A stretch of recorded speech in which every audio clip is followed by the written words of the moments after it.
সলাত কবুল হলে বাকি ইবাদত কবুল হবে, আর যদি সলাত কবুল না হয় তাহলে বাকি ইবাদত বাতিল বলে গণ্য হবে। মানুষের জীবনে সলাতের চেয়ে জরুরি কোনো কাজ নেই। মানুষের জীবনে যত কাজ আছে, হাইকোর্ট, জজ কোর্ট, মামলা মোকদ্দমা, সাংসারিক প্রয়োজন, জমি জায়গা, চাষ, ব্যবসা বাণিজ্য, মানুষের জীবনে যত কাজ আছে, এই ছেলে ওখানে যে ওই কথা কেন হতো, দোকানপাট নাকি পাশে? হ্যাঁ, ওই পিছনে এত কথা কেন? তোমাদের যারা দায়িত্ব পালন করছে তারা কোথায়? এত হইচই কেন ওখানে? আর এইদিকে বাম দিকে বসার জায়গা করা যায় না? এই যে লোকগুলো দাঁড়িয়ে আছে,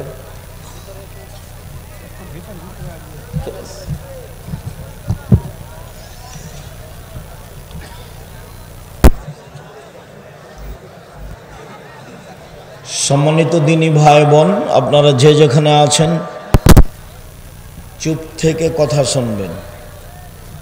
আমি তাফসির মাহফিলও করতে আসিনি, কোনো নির্বাচনও আসিনি। আমার কাছে কোনো নির্বাচনও নেই, আমি তাফসির মাহফিলও আসিনি। যে যেখানে আছেন এই পর্দাটা খুলে দিলে কি হবে? পর্দাটাতে কি সমস্যা? কি ওদিকে কি আছে? তো সেইখানে এত পাশে দোকান থাকলে হবে? এটা তো দোকানপাট এত কাছে হলে তো সামলাতে পারবে না মানুষ। এই ছেলে দেখো তো, এই যে পিছনে যারা কথা বলছে, আপনি মুখে কথা বলে মানুষকে ঠেকাচ্ছেন নাকি? তা আপনি যদি মুখে বলে মানুষকে ঠেকান তাহলে তো আরো 10 জন কথা বললো, তাহলে আপনারাই তো হইচই করলেন। আর তোমরা যারা দোকানে গেছো, এখন তোমরা একটু দোকান থেকে আসো, তোমাদেরও একটা লজ্জা শরম থাকা দরকার যে আজকে দোকানপাট করতে হবে। আমরা তো জীবনে কোনোদিন দোকানে বসিনি, আমার জীবনে আমি কোনোদিন চায়ের স্টলে বসিনি, তো আমরা বেঁচে আছি। তো দোকানে বসে গল্প করে ইতর শ্রেণীর মানুষ, নোংরা শ্রেণীর মানুষ, যারা মানুষের বদনাম করে, নিন্দা করে, গীবত করে, ল্যাংটা বেটি ছেলে দেখে, তাদের এগুলো কাজ। যার স্বভাব ভালো নয় সে দোকানপাটে গিয়ে সময় কাটায়। আমি বলেছি 4টে জিনিস মানুষের জীবনে জরুরি। তার একটা জিনিস হলো 5 ওয়াক্ত সালাত, আর একটা জিনিস হলো হালাল রুজি, আর একটা জিনিস হলো কোরআন তেলাওয়াত, আর একটা জিনিস হলো আড্ডা পিটা চিরদিনের জন্য হারাম। আড্ডা পিটা 2 ধরনের, একটা হলো দোকানপাটে বসে সময় কাটা, মানুষের বদনাম গীবত করা, দল পার্টির কথা বলা। দল পার্টি করে যে সে বদনাম, তার বাঁচার পথ নেই, জাহান্নামে চলেই গেছে, তো ঢোকেনি কেন? মরেনি এই জন্য। মানুষের বদনাম করে তো জান্নাত যাওয়ার পথ নেই। তোমরা এভাবে কথায় সাড়া দিও না। তোমার নিজের স্বভাব ভালো নয়, দাড়ি চাঁচা আছে, সিগারেট খাও, প্যান্টটা টাকনোর নিচে আছে, তো তুমি এভাবে বলছো কেন? আপনারা ওইভাবে সাড়া দিয়েন না, চুপ থাকেন, আমি কিছুক্ষণ কথা বলি। সম্মানিত দিনী ভাই বোন, আড্ডা পিটা 2 ধরনের, একটা হলো দোকানে বসে আড্ডা পিটা, আর একটা হলো মোবাইল নিয়ে ঘন্টার ঘন্টা সময় কাটানো। ওই ঘরে তুমি আছো, এই ঘরে তোমার বোন আছে, ওই ঘরে তোমার মায়ের হাতে বড় মোবাইল আছে, ওই ঘরে তোমার বাপের হাতে বড় মোবাইল আছে, সবাই জেনা চর্চা করছে। বাড়ি হলো জেনার বন্যা, প্রায় মানুষই তাই। রাসূল সাল্লাল্লাহু আলাইহি সাল্লাম বলছেন, আমার জীবনে বড় ভয় আমার উম্মত গোপন পাপে লিপ্ত হবে, এইটা আমার ভয়। আমার জীবনে সবচেয়ে বড় ভয়। এই ছেলেটা পাশ থেকে উঠলো কেন? আপনারা যারা দেখলেন তারা, তোমাদের এখানে কি কাজ? তোমাদের কাজ হয়েছে? দাঁড়িয়ে আছো কেন? এই ছেলে বসো, এই ছেলে একে বসো তো এখানে কেন? এই একে সরতে বলো তো এখান থেকে।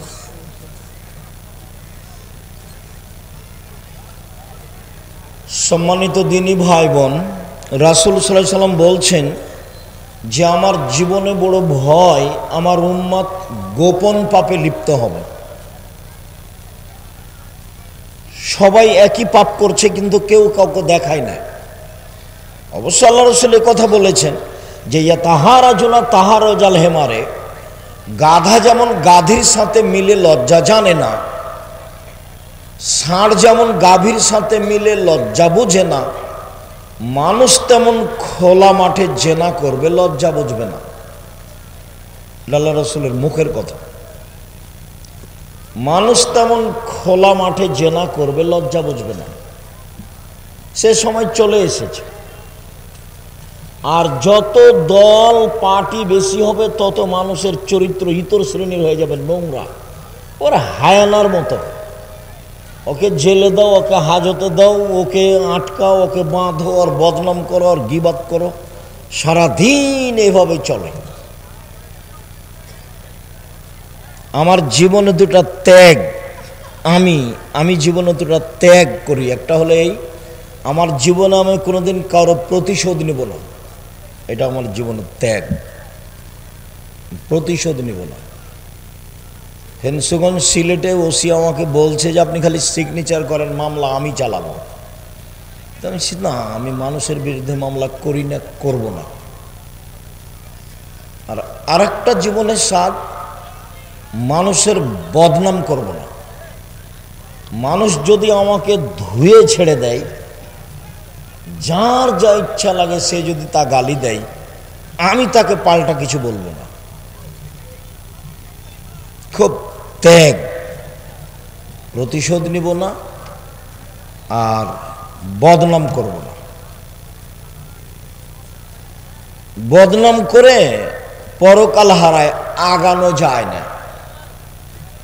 যার আপনি বদনাম করলেন, আপনি মনে করছেন আপনার চেয়ে বড়, আপনি সেজন্য বললেন, ও বাড়তেই থাকবে, আর আপনি বদনাম করতেই থাকবেন। রাসূল সাল্লাল্লাহু আলাইহি সাল্লাম বলছেন আমার জীবনে তিনটা বড় ভয়।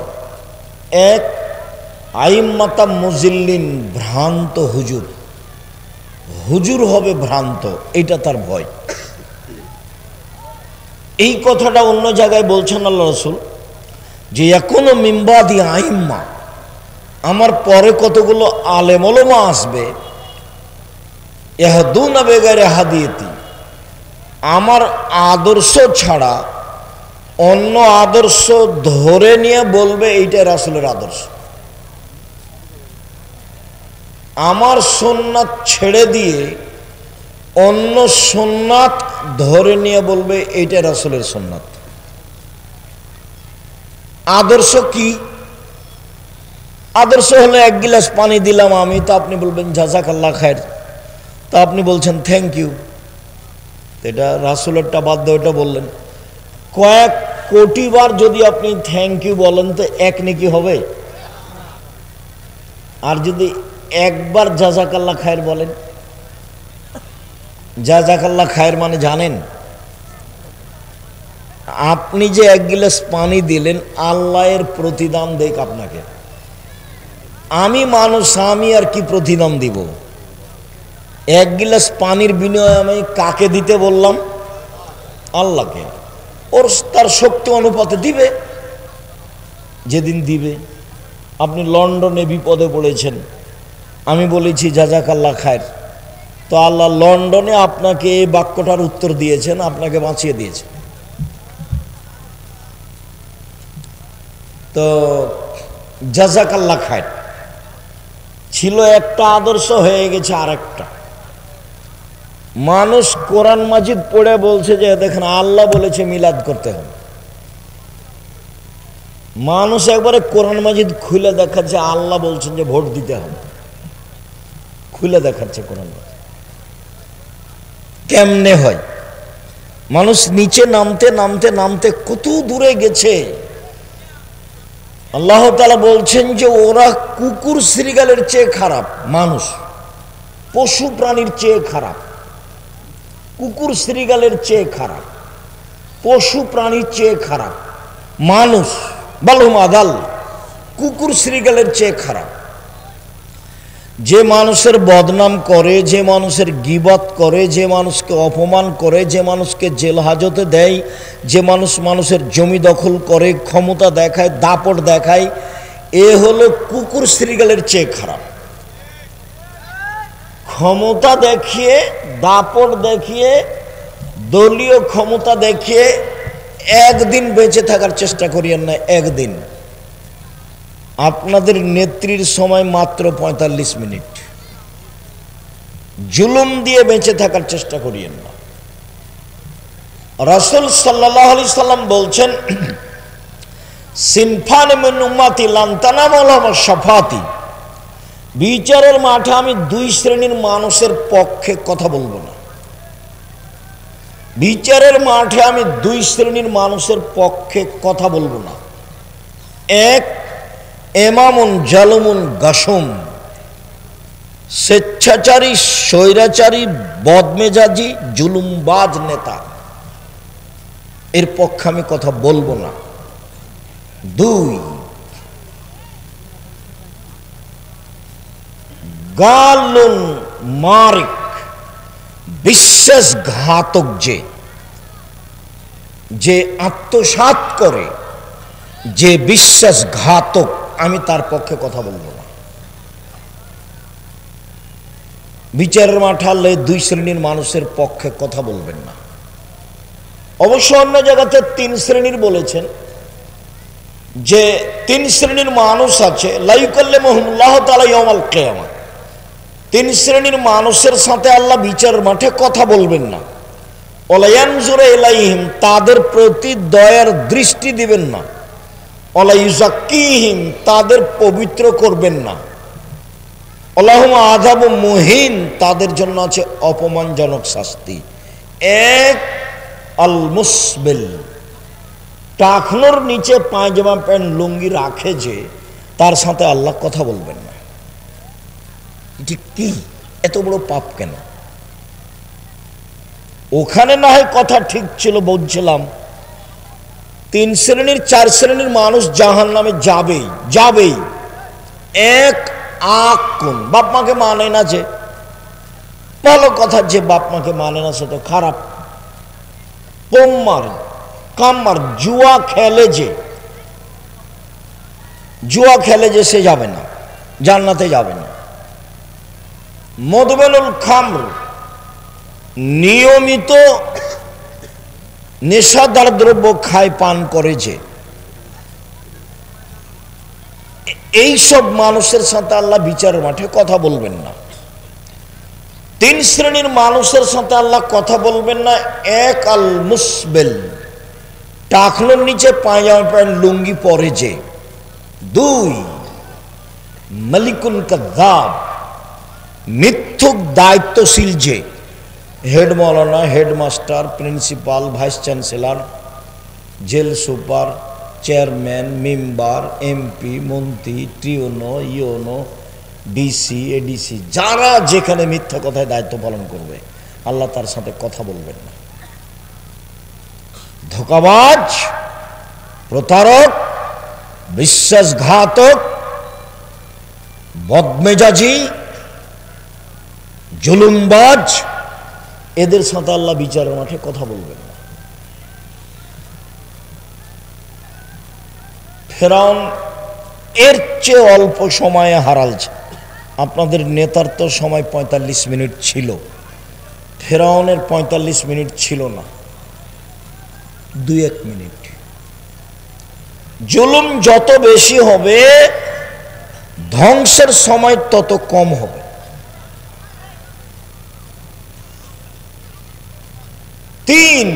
শাইখুন জানিন, বেশি বয়সে জেনা করে যে তার সাথে আল্লাহ কথা বলবেন না। বেশি বয়সে জেনা করে যে তার সাথে আল্লাহ কথা বলবেন না। মনে থাকবে? শেষের তিনটা মনে করি আমরা। এক, টাকনোর নিচে পায়জামা প্যান্ট লুঙ্গি পরে যে। দুই, মিথ্যা কথায় দায়িত্ব পালন করে যে। তিন, বেশি বয়সে জেনা করে যে। আমি আশঙ্কা করে যাচ্ছি আমার উম্মতের উপরে তিনটে। এক, ভ্রান্ত হুজুর। বহুদিন থেকে বলে আসছি, এদেশের মাটিতে শতকরা 95 জন বক্তা মিথ্যুক। আপনি তদন্ত করেন, আমি তদন্ত করে এভাবে বলছি।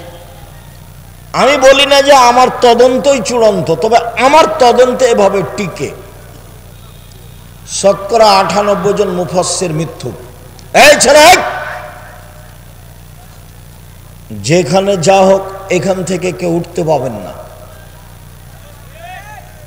এখানে চুপচাপ বসে থাকতে হবে। পাশ থেকে কোনো ছেলে উঠলে তাকে ঠেকানোর চেষ্টা করবেন।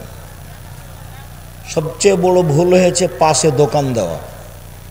আর এরকম আঁটো সাঁটো জায়গা, পাশে দোকান, তা আমাদের দাওয়াত দেওয়াটাও খুব একটা মানায়নি, ভুল হয়েছে। যদিও আমিও বুঝলাম না যে কিভাবে দাওয়াত হলো, কেননা আমরা তো 2-3 বছর থেকে দেখি যারা ওই মক্তবের সাথে সম্পৃক্ত। তোমরা তার মানে মক্তবের সাথে সম্পৃক্ত আব্দুল্লাহর একটা জোরালো দাবি, দেশ বিদেশ ঘুরে এসে বলছে আমি খুব ঘুরলাম আর আপনাকেও দেখলাম। তাতে প্রথম পদক্ষেপ একবারে তেঁতুলিয়া থেকে টেকনাফ পর্যন্ত মক্তব চালু করবো ইনশাআল্লাহ। তাতে সভাপতি সেক্রেটারিকে বলেছে যে টাইলস বিক্রি করে দেন, দিয়ে মক্তবের ইমাম রাখে। ওই টাইলস লাগিয়ে মসজিদ চালিয়ে কোনো লাভ নেই। এবং প্রশিক্ষণের ব্যবস্থা করেছে, যাবে ফ্রি, আসবে ফ্রি, খাবে ফ্রি, থাকবে ফ্রি, বই পুস্তক ফ্রি। এখন পর্যন্ত প্রায় 600-এর ঊর্ধ্বে মক্তব চলে, প্রায় 650 মতো। তো সেই সুবাদে আমি তার এই পদক্ষেপকে পছন্দ করেছি। ঠিক আছে আব্বু, তোমরা যেখানে মক্তব চালু আছে, হবে, করবে, তোমাদের সাথে সম্পৃক্ত মক্তব নিয়ে প্রশিক্ষণ নেই, সেখানে প্রোগ্রাম করো, সেটাই ভালো। একদিনের ভালোবাসা নয়, একাধিক দিনের ভালোবাসা হোক। দুই, সাতালতাহেকু কাবাইলু মিন উম্মতি বিল মুশরিকিন, আমার উম্মত হিন্দুদের সাথে মিশে যাবে, এটা আমার ভয়। 1 নম্বর ভয় হলো ভ্রান্ত হুজুর। আর 2 নম্বর ভয় কি? আমার উম্মত, আল্লাহ নবী বলছেন কাদের সাথে মিশে যাবে? হিন্দুদের সাথে মিশে যাবে। হিন্দুদের সাথে মিশে যাওয়ার 1 নম্বর দিক হলো বাজনা, গান বাজনা, বাদ্যযন্ত্র। গান বাজনা বাদ্যযন্ত্র হারাম। আল্লাহ রসুল শুনে 2 কানে আঙ্গুল ঢোকালেন, ঢোকে রাস্তা ছেড়ে দূরে চলে গেলেন, দিয়ে বলছেন আব্দুল্লাহ ইবনে উমর, হাল তাসমাউ শায়ান, তুমি কি এখন গান বাজনা বাদ্যযন্ত্রের শব্দ শুনতে পাচ্ছ? কালালা, জি না, শুনতে পাচ্ছি না। ফারাফা ইসবাইহি বিনুজনাইহি, তখন তিনি আঙ্গুল দুটি কান থেকে সরালেন। গান বাজনা হারাম। রাসূল সাল্লাল্লাহু আলাইহি ওয়াসাল্লাম বলেছেন যে লা তাবুল কায়নাত, যেসব মেয়েরা গান বাজনা করে ওদের বিক্রয় করো না। ওলা তাস্তারুহুন্না, ওদের ক্রয় করো না।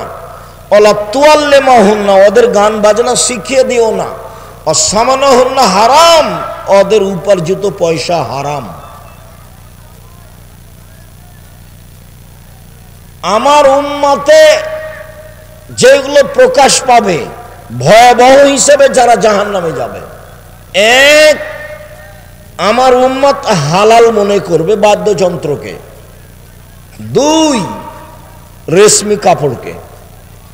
3 গান বাজনাকে, 4 জেনাকে। আমার উম্মাত জেনাকে হালাল মনে করবে, গান বাজনা বাদ্যযন্ত্রকে হালাল মনে করবে। উপদেশ বইয়ে একটা আলোচনা আছে গান বাজনা, পড়েন কি না, পড়েনি বা কেন, কেন বা পড়েন না। এইভাবে অলসতা করে জীবন কাটিয়ে কি হবে? যেভাবে জীবন কাটাচ্ছেন এ দিয়ে কি হবে? এটা তো পশু প্রাণীর মতো জীবন। খেলেন, পায়খানা করলেন, বদনাম করলেন, জীবন শেষ। এটাতে কি হলো? আমি আপনাকে উপার্জনের পথ বলেছি। উপার্জনের 1 নম্বর পথ দিন মজুরি, সন্ধ্যায় টাকা শেষ, ঝামেলা শেষ, মরবে জান্নাত, 5 ওয়াক্ত সালাত। 2 চাকরি, 25 দিনে বেতন শেষ হয়, 5 দিন ধার কর্জে চলে। 3 জমি চাষ, সমান সমান বা লস। 4 ব্যবসা। তখন আল্লাহ রসুল বললেন, সত্যবাদী বিশ্বস্ত ব্যবসায়ী যারা, তারা নবীর সাথে জান্নাতে থাকবে। এখানে একটা কথা বলি, একাধিক দিন শুনেছেন আমার মুখে, বললে হয়তোবা মনে পড়বে। একজন সাহাবী রাসূলের কাছে অজুর পানি নিয়ে গেছে, রাতে রাসূলের সাথে আছে আর মেসক।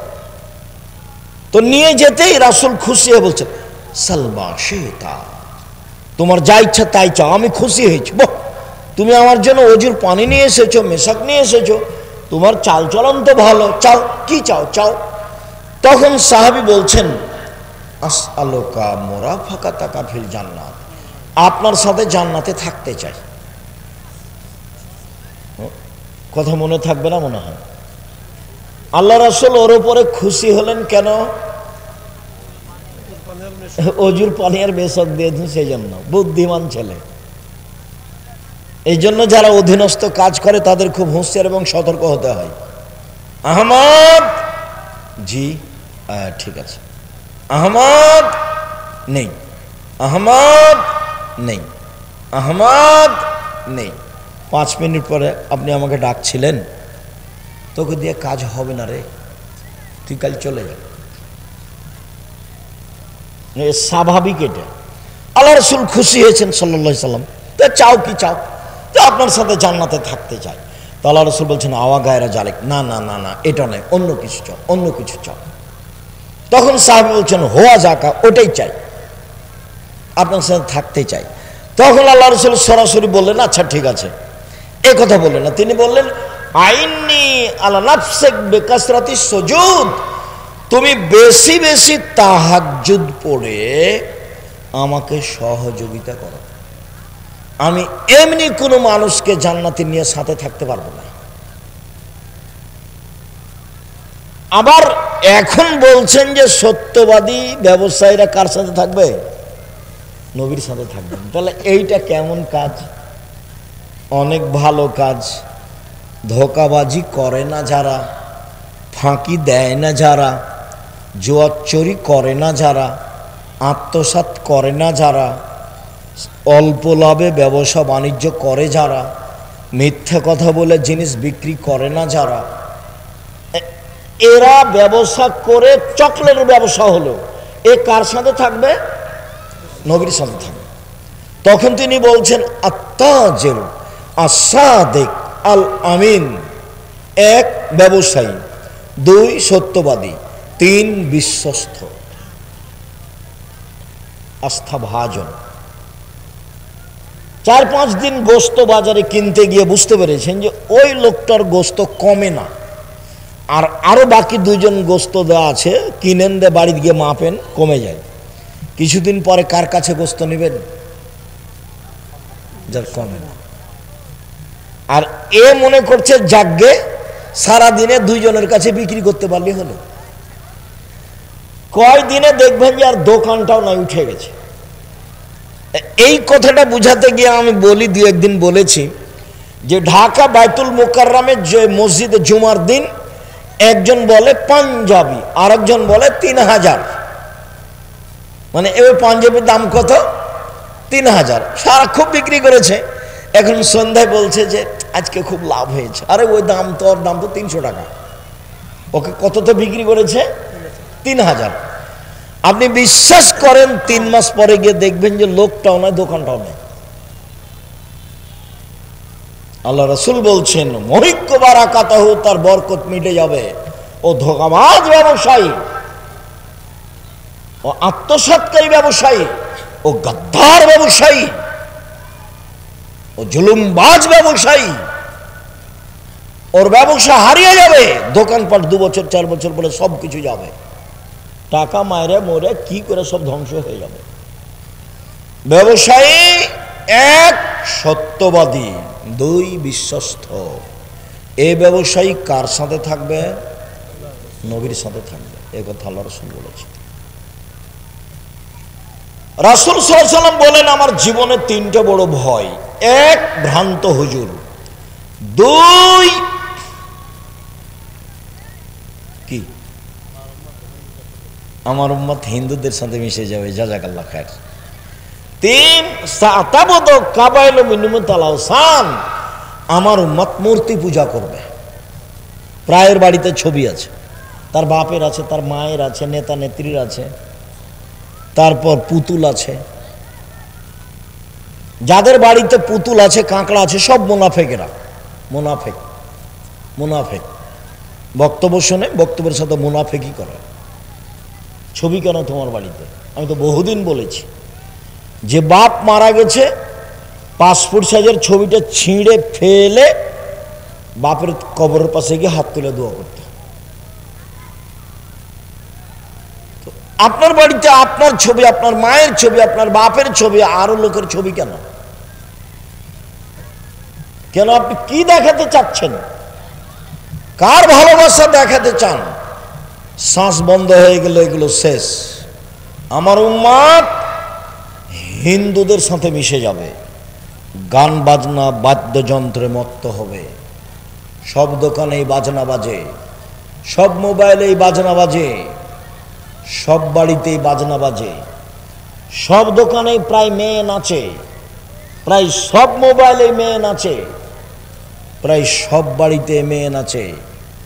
মানে ধ্বংস হয়েই গেছে, খালি মরতে বাকি আছে। আমার উম্মতের উপরে 3টা বিপদ নেমে আসবে, 3টা পাপের কারণে। 1 ভূমিকম্প হবে, 2 তাহলে কি হয়ে যাবে? একবারে নগদ বানর হয়ে যাবে। এটা আল্লাহ রাসূল বলেছেন, আমাদের কিছু করার নেই। একবারে শুকুর সোর হয়ে যাবে সকালে। কি পাপ? জারাবুল মাযিদিন, বাদ্যযন্ত্রে লিপ্ত হবে। বাদ্যযন্ত্র। জাহারাতিল কায়নাত, মেয়েরা যেদিন নাচবে।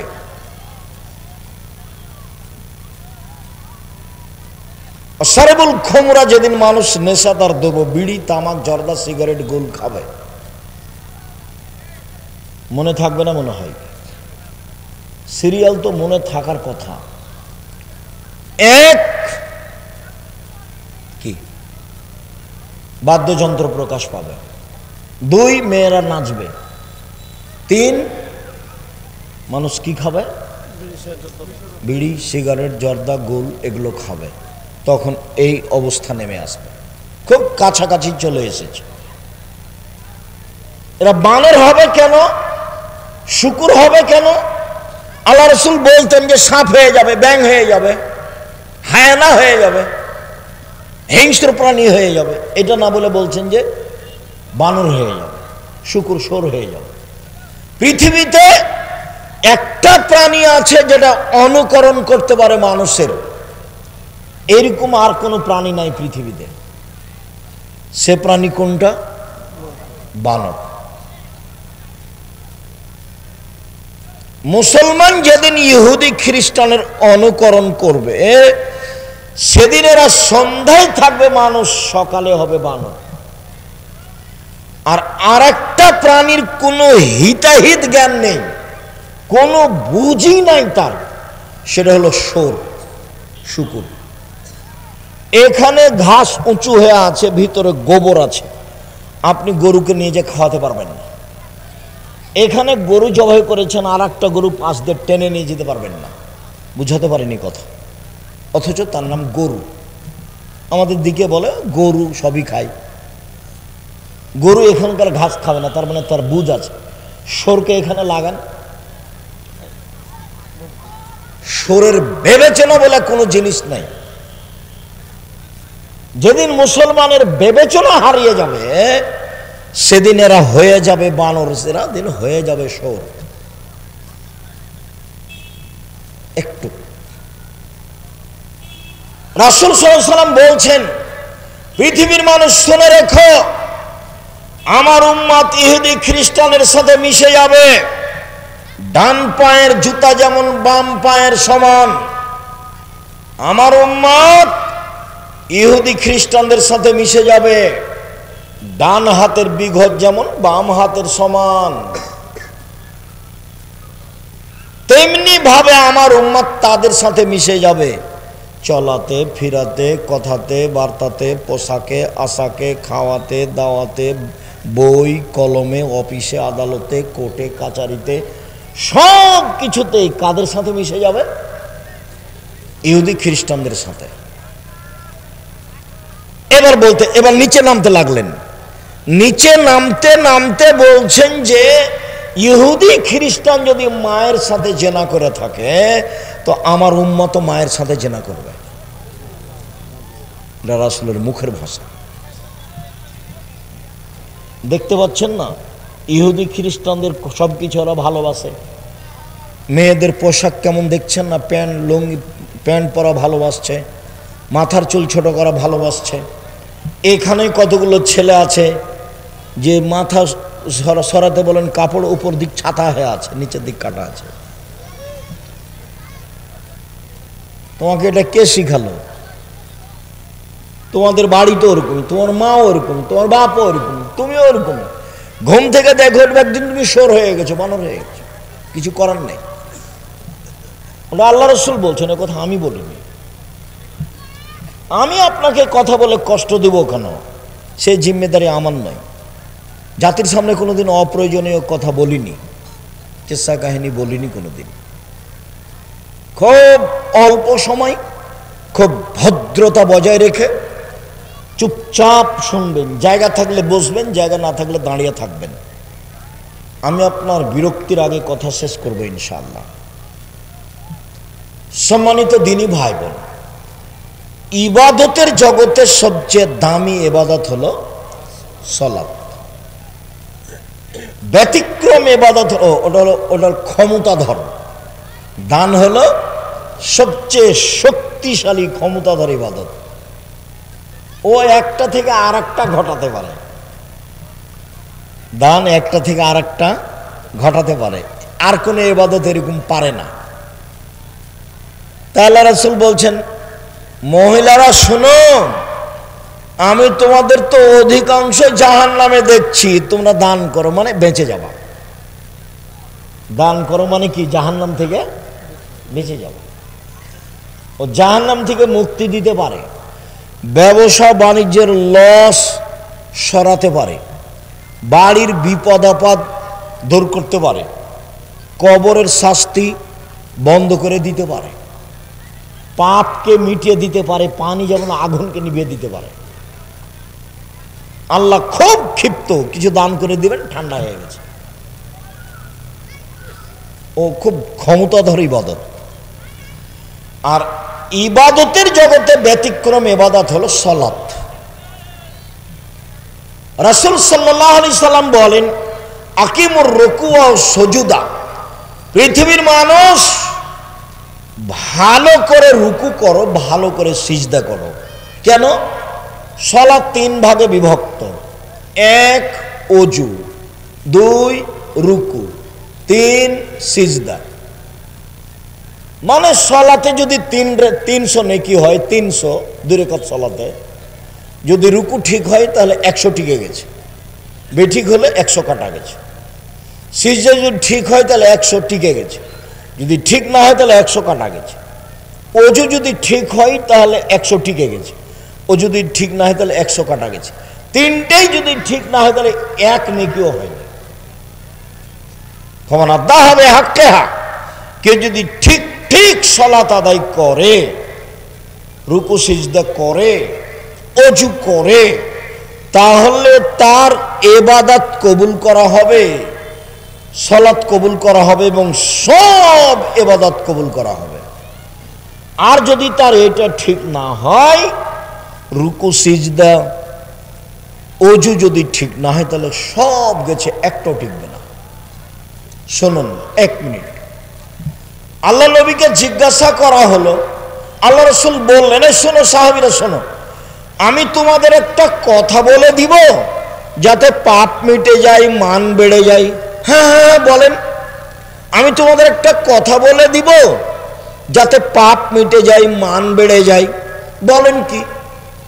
তখন বলছেন, শোনো, ইসবাগুল ওযু, সুন্দর করে ওযু করলে পাপ মিটে যায়, মান বেড়ে যায়। পায়ে হেঁটে মসজিদে গেলে পাপ মিটে যায়, মান বেড়ে যায়। আরেকদিন আল্লাহ রাসূলকে আল্লাহ বলছেন, মুহাম্মদ সাল্লাল্লাহু আলাইহি ওয়াসাল্লাম, আল্লাহ আমাদের নবীকে মুহাম্মদ বলে ডাকতেন, জিবরাইল আমাদের নবীকে মুহাম্মদ বলে ডাকতেন, আর সাহাবীগণ আল্লাহ নবীকে বলতেন, আল্লাহ রাসূল এটা করব, সাল্লাল্লাহু আলাইহি ওয়াসাল্লাম, আল্লাহ রাসূল এটা বলবেন, আল্লাহ রাসূল এটা দিবেন। তো সাহাবীগণ কিভাবে বলতেন? আল্লাহর রাসূল, আল্লাহ রাসূল করেছেন, আল্লাহ রাসূল দিয়েছেন। আর নাম ধরে ডাকতেন কে? জিবরাইল এবং আল্লাহ। আর আমাদের ভারত, বাংলাদেশ, পাকিস্তানের উলামায়ে কিরাম বলছে হুজুরে পাক সাল্লাল্লাহু আলাইহি ওয়াসাল্লাম, মানে ডাকি বেদাত। ডাকটাই জানে না, কি যে শিখলো। হাদিস কোরআন আল্লাহ ভালো জানে। হুজুরে পাক, হুজুরে পাক দিস, ওই মানে প্রথমটাই হারাম। হুজুর মানে আল্লাহ নবী মরেননি, উপস্থিত, হাজের নাজের। ওই মিলাদ পড়তে পড়তে চলে আসবে, তখন লাফ দিয়ে দাঁড়িয়ে যাবে। হুজুর মরেননি, যে চলে এসেছেন।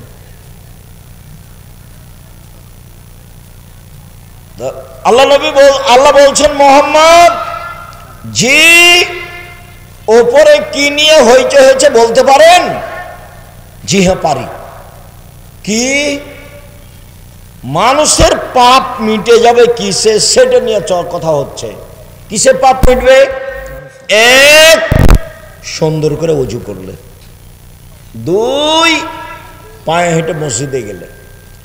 3, নামাজের পরে জিকির আজকার করলে। দেখবেন আপনাদের মসজিদে জুমার দিন খালি সালাম ফিরার পরে লাফ দিয়ে দাঁড়িয়েছে। আপনি যদি উমারের নিয়ম পালন করেন তো সমস্যা নেই। উমারের নিয়ম মানে যেমন দাঁড়ালছে করে ঘাট ধরে বসিয়ে দিল,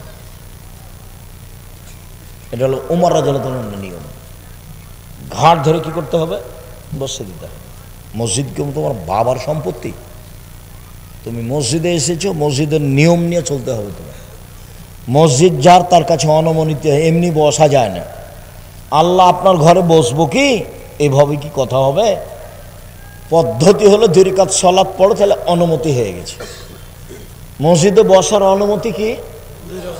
2 রাকাত সালাত। মসজিদ যার, তার কাছে অনুমতি নিয়ে বসতে হবে।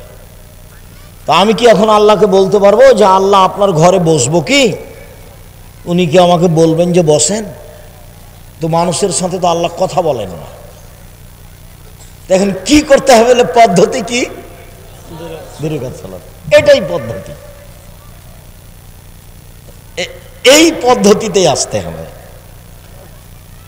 তো সুন্দর করে ওযু, পায়ে হেঁটে মসজিদ আর সালাতের পরে বসে জিকির আজকার, এমনি তাৎক্ষণিক উঠা যাবে না।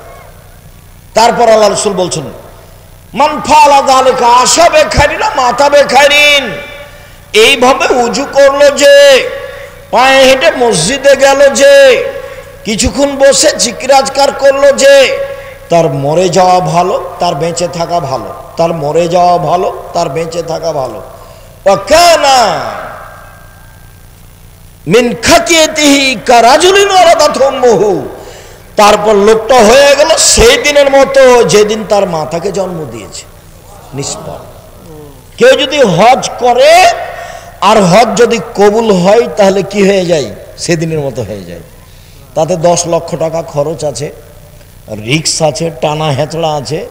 তারপর মোয়াল্লেম ফাঁকি দেয়, মোয়াল্লেম বলছে ভুল টুল হয়ে গেছে, আপনি 1000 রিয়াল দেন, মিটে যাবে।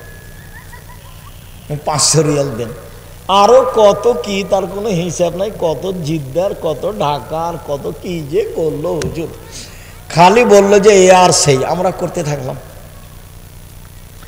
তারপরে যদি কবুল হয় তাহলে সেদিনের মতো, যেদিন মা জন্ম দিয়েছে। এবার দেখেন, মা জন্ম দিয়েছে যেদিন, সেদিনের মতো হওয়ার সহজ পথ: 1, সুন্দর করে ওযু; 2, পায়ে হেঁটে মসজিদ; 3, সালাতের বসে একটু পরে একটু জিকির। মনে থাকবে না মনে হয়? তো রাসূল সাল্লাল্লাহু আলাইহি সাল্লাম বললেন, পৃথিবীর মানুষ সুন্দর করে রুকু করো, সিজদা করো, আমি তোমাদেরকে পিছন থেকে দেখতে পাই। এটা হলো মুআজিজা। এখানে পিছনে চোখ নাই, নবীর পিছন দিকে চোখ ছিল না, কিন্তু দেখতে পেতেন। এটা কি? মুআজিজা, অলৌকিক ক্ষমতা। অলৌকিক ক্ষমতা বুঝেন? আর একটু বুঝিয়ে বলি। মুসা আলাইহিস সালামের সাথে জাদুর পাল্লা হলো কার? ফেরাউনের। তো 100,000 জাদুঘর নিয়ে এসে বললো যে কি করতে হবে? তো সাপ ছেড়ে দাও, রসিয়া লাঠি সাপ হয়ে গেল, বিশাল বিশাল সাপ মুসার দিকে ধাওয়া করে আসছে। তা আল্লাহ বলছেন যে তুমি দেরি করছো কেন, তোমার লাঠিটা ছেড়ে দাও। তো লাঠিটা যেমন ছেড়েছে তেমন মাঠে যা সাপ ছিল একবারই ধরে নিয়েছে। তো এই তো বুঝতে ভুল হচ্ছে ফেরাউনের। মাঠে কেন, সারা পৃথিবী জুড়ে যদি সাপ করে দেওয়া হতো, আর এই লাঠিটা ছেড়ে দেওয়ার পরে পৃথিবী যদি একটা সাপ থেকে যেত, তাহলে আল্লাহর শক্তি দুর্বল প্রমাণ হতো। এই মাঠ কেন, সারা পৃথিবী জুড়ে যদি সাপ পূর্ণ করা হতো, তারপরে লাঠিটা ছেড়ে দেওয়ার পরে যদি একটা সাপ থেকে যেত, তাহলে কার শক্তি দুর্বল হতো? আল্লাহ। এলো অলৌকিক ক্ষমতা। তেল নাই, ইঞ্জিন নাই, চেয়ারে বসে বলছেন সুলাইমান আলাইহিস সালাম চলো। কোথায় যেতে হবে? ইরাক। উঠতে উঠতে সকালই চলে গেছে ইরাক। এর নাম হলো মুআজিজা, অলৌকিক ক্ষমতা। তো পিছন দিক থেকে দেখতে পাচ্ছেন, এটা কি? অলৌকিক ক্ষমতা। বারা ইবনে আযিব রাদিয়াল্লাহু তাআলা আনহু বলেন, রুকুন নবী সাল্লাল্লাহু আলাইহি সাল্লাম সুজুদ বাইনা সাজদাতাইনে और रफ़ मिन रुकू मा खलाल क़ियाम वल क़ऊद करीब मिनस समय। শুনেন, রুকুর সময় যতটুকু, রুকু থেকে উঠে দাঁড়িয়ে থাকার সময় ততটুকু, সিজদার সময় যতটুকু, সিজদা থেকে উঠে দাঁড়িয়ে থাকার সময় ততটুকু, দাঁড়ানো এবং আত্তাহিয়াতের বৈঠক ব্যতীত সব সমান সমান, সব সমান সমান। যতক্ষণ রুকুতে থেকেছেন ততক্ষণ রুকু থেকে উঠে দাঁড়িয়ে থাকতে হবে। এমন কোথাও যদি মসজিদে যদি বেশিক্ষণ দাঁড়ান, দেখবেন সব বাকিগুলো চলে গেছে সিজদায়, উঠে গরম হয়ে যাবে। হে কি ব্যাপার, কিন্তু হুজুর তো যায়নি, আমরা দেখি আগে সবাই চলে গেছে। হাদিস বুখারী মুসলিম। রুকুতে যতক্ষণ ছিল দাঁড়িয়ে ততক্ষণ থাকবে, মোটামুটি সমান সমান। সিজদায় যতক্ষণ ছিল সিজদা থেকে উঠে ততক্ষণ থাকবে। এবার পরের হাদিস শোনেন। আনাস রাদিয়াল্লাহু তাআলা আনহু বলেন, ইজা কামা রাসূলুল্লাহ সাল্লাল্লাহু আলাইহি ওয়াসাল্লাম মিনার রুকুয়ে ফানাহানু নাকুল কাদাউহামা। আল্লাহ রাসূল রুকু থেকে উঠে দাঁড়িয়ে আছেন, দাঁড়িয়ে আছেন, দাঁড়িয়ে আছেন। তখন আমরা পিছন থেকে বলা বলি করতাম মনে মনে, নিজে নিজে, রাসূল মনে হয় সিজদা ভুলে গেছে, উনি সিজদায় যাচ্ছেন না কেন? কাদাউহামা, উনি মনে হয় সিজদাতে যাবেন, এটা ভুলে গেছে। ও ইয়াসজুদু ইয়াকুদু বাইনা সাজদাতাইনে, সিজদা থেকে উঠে বসে আছেন, আবার সিজদায় যাবেন, তো উঠে বসে আছেন।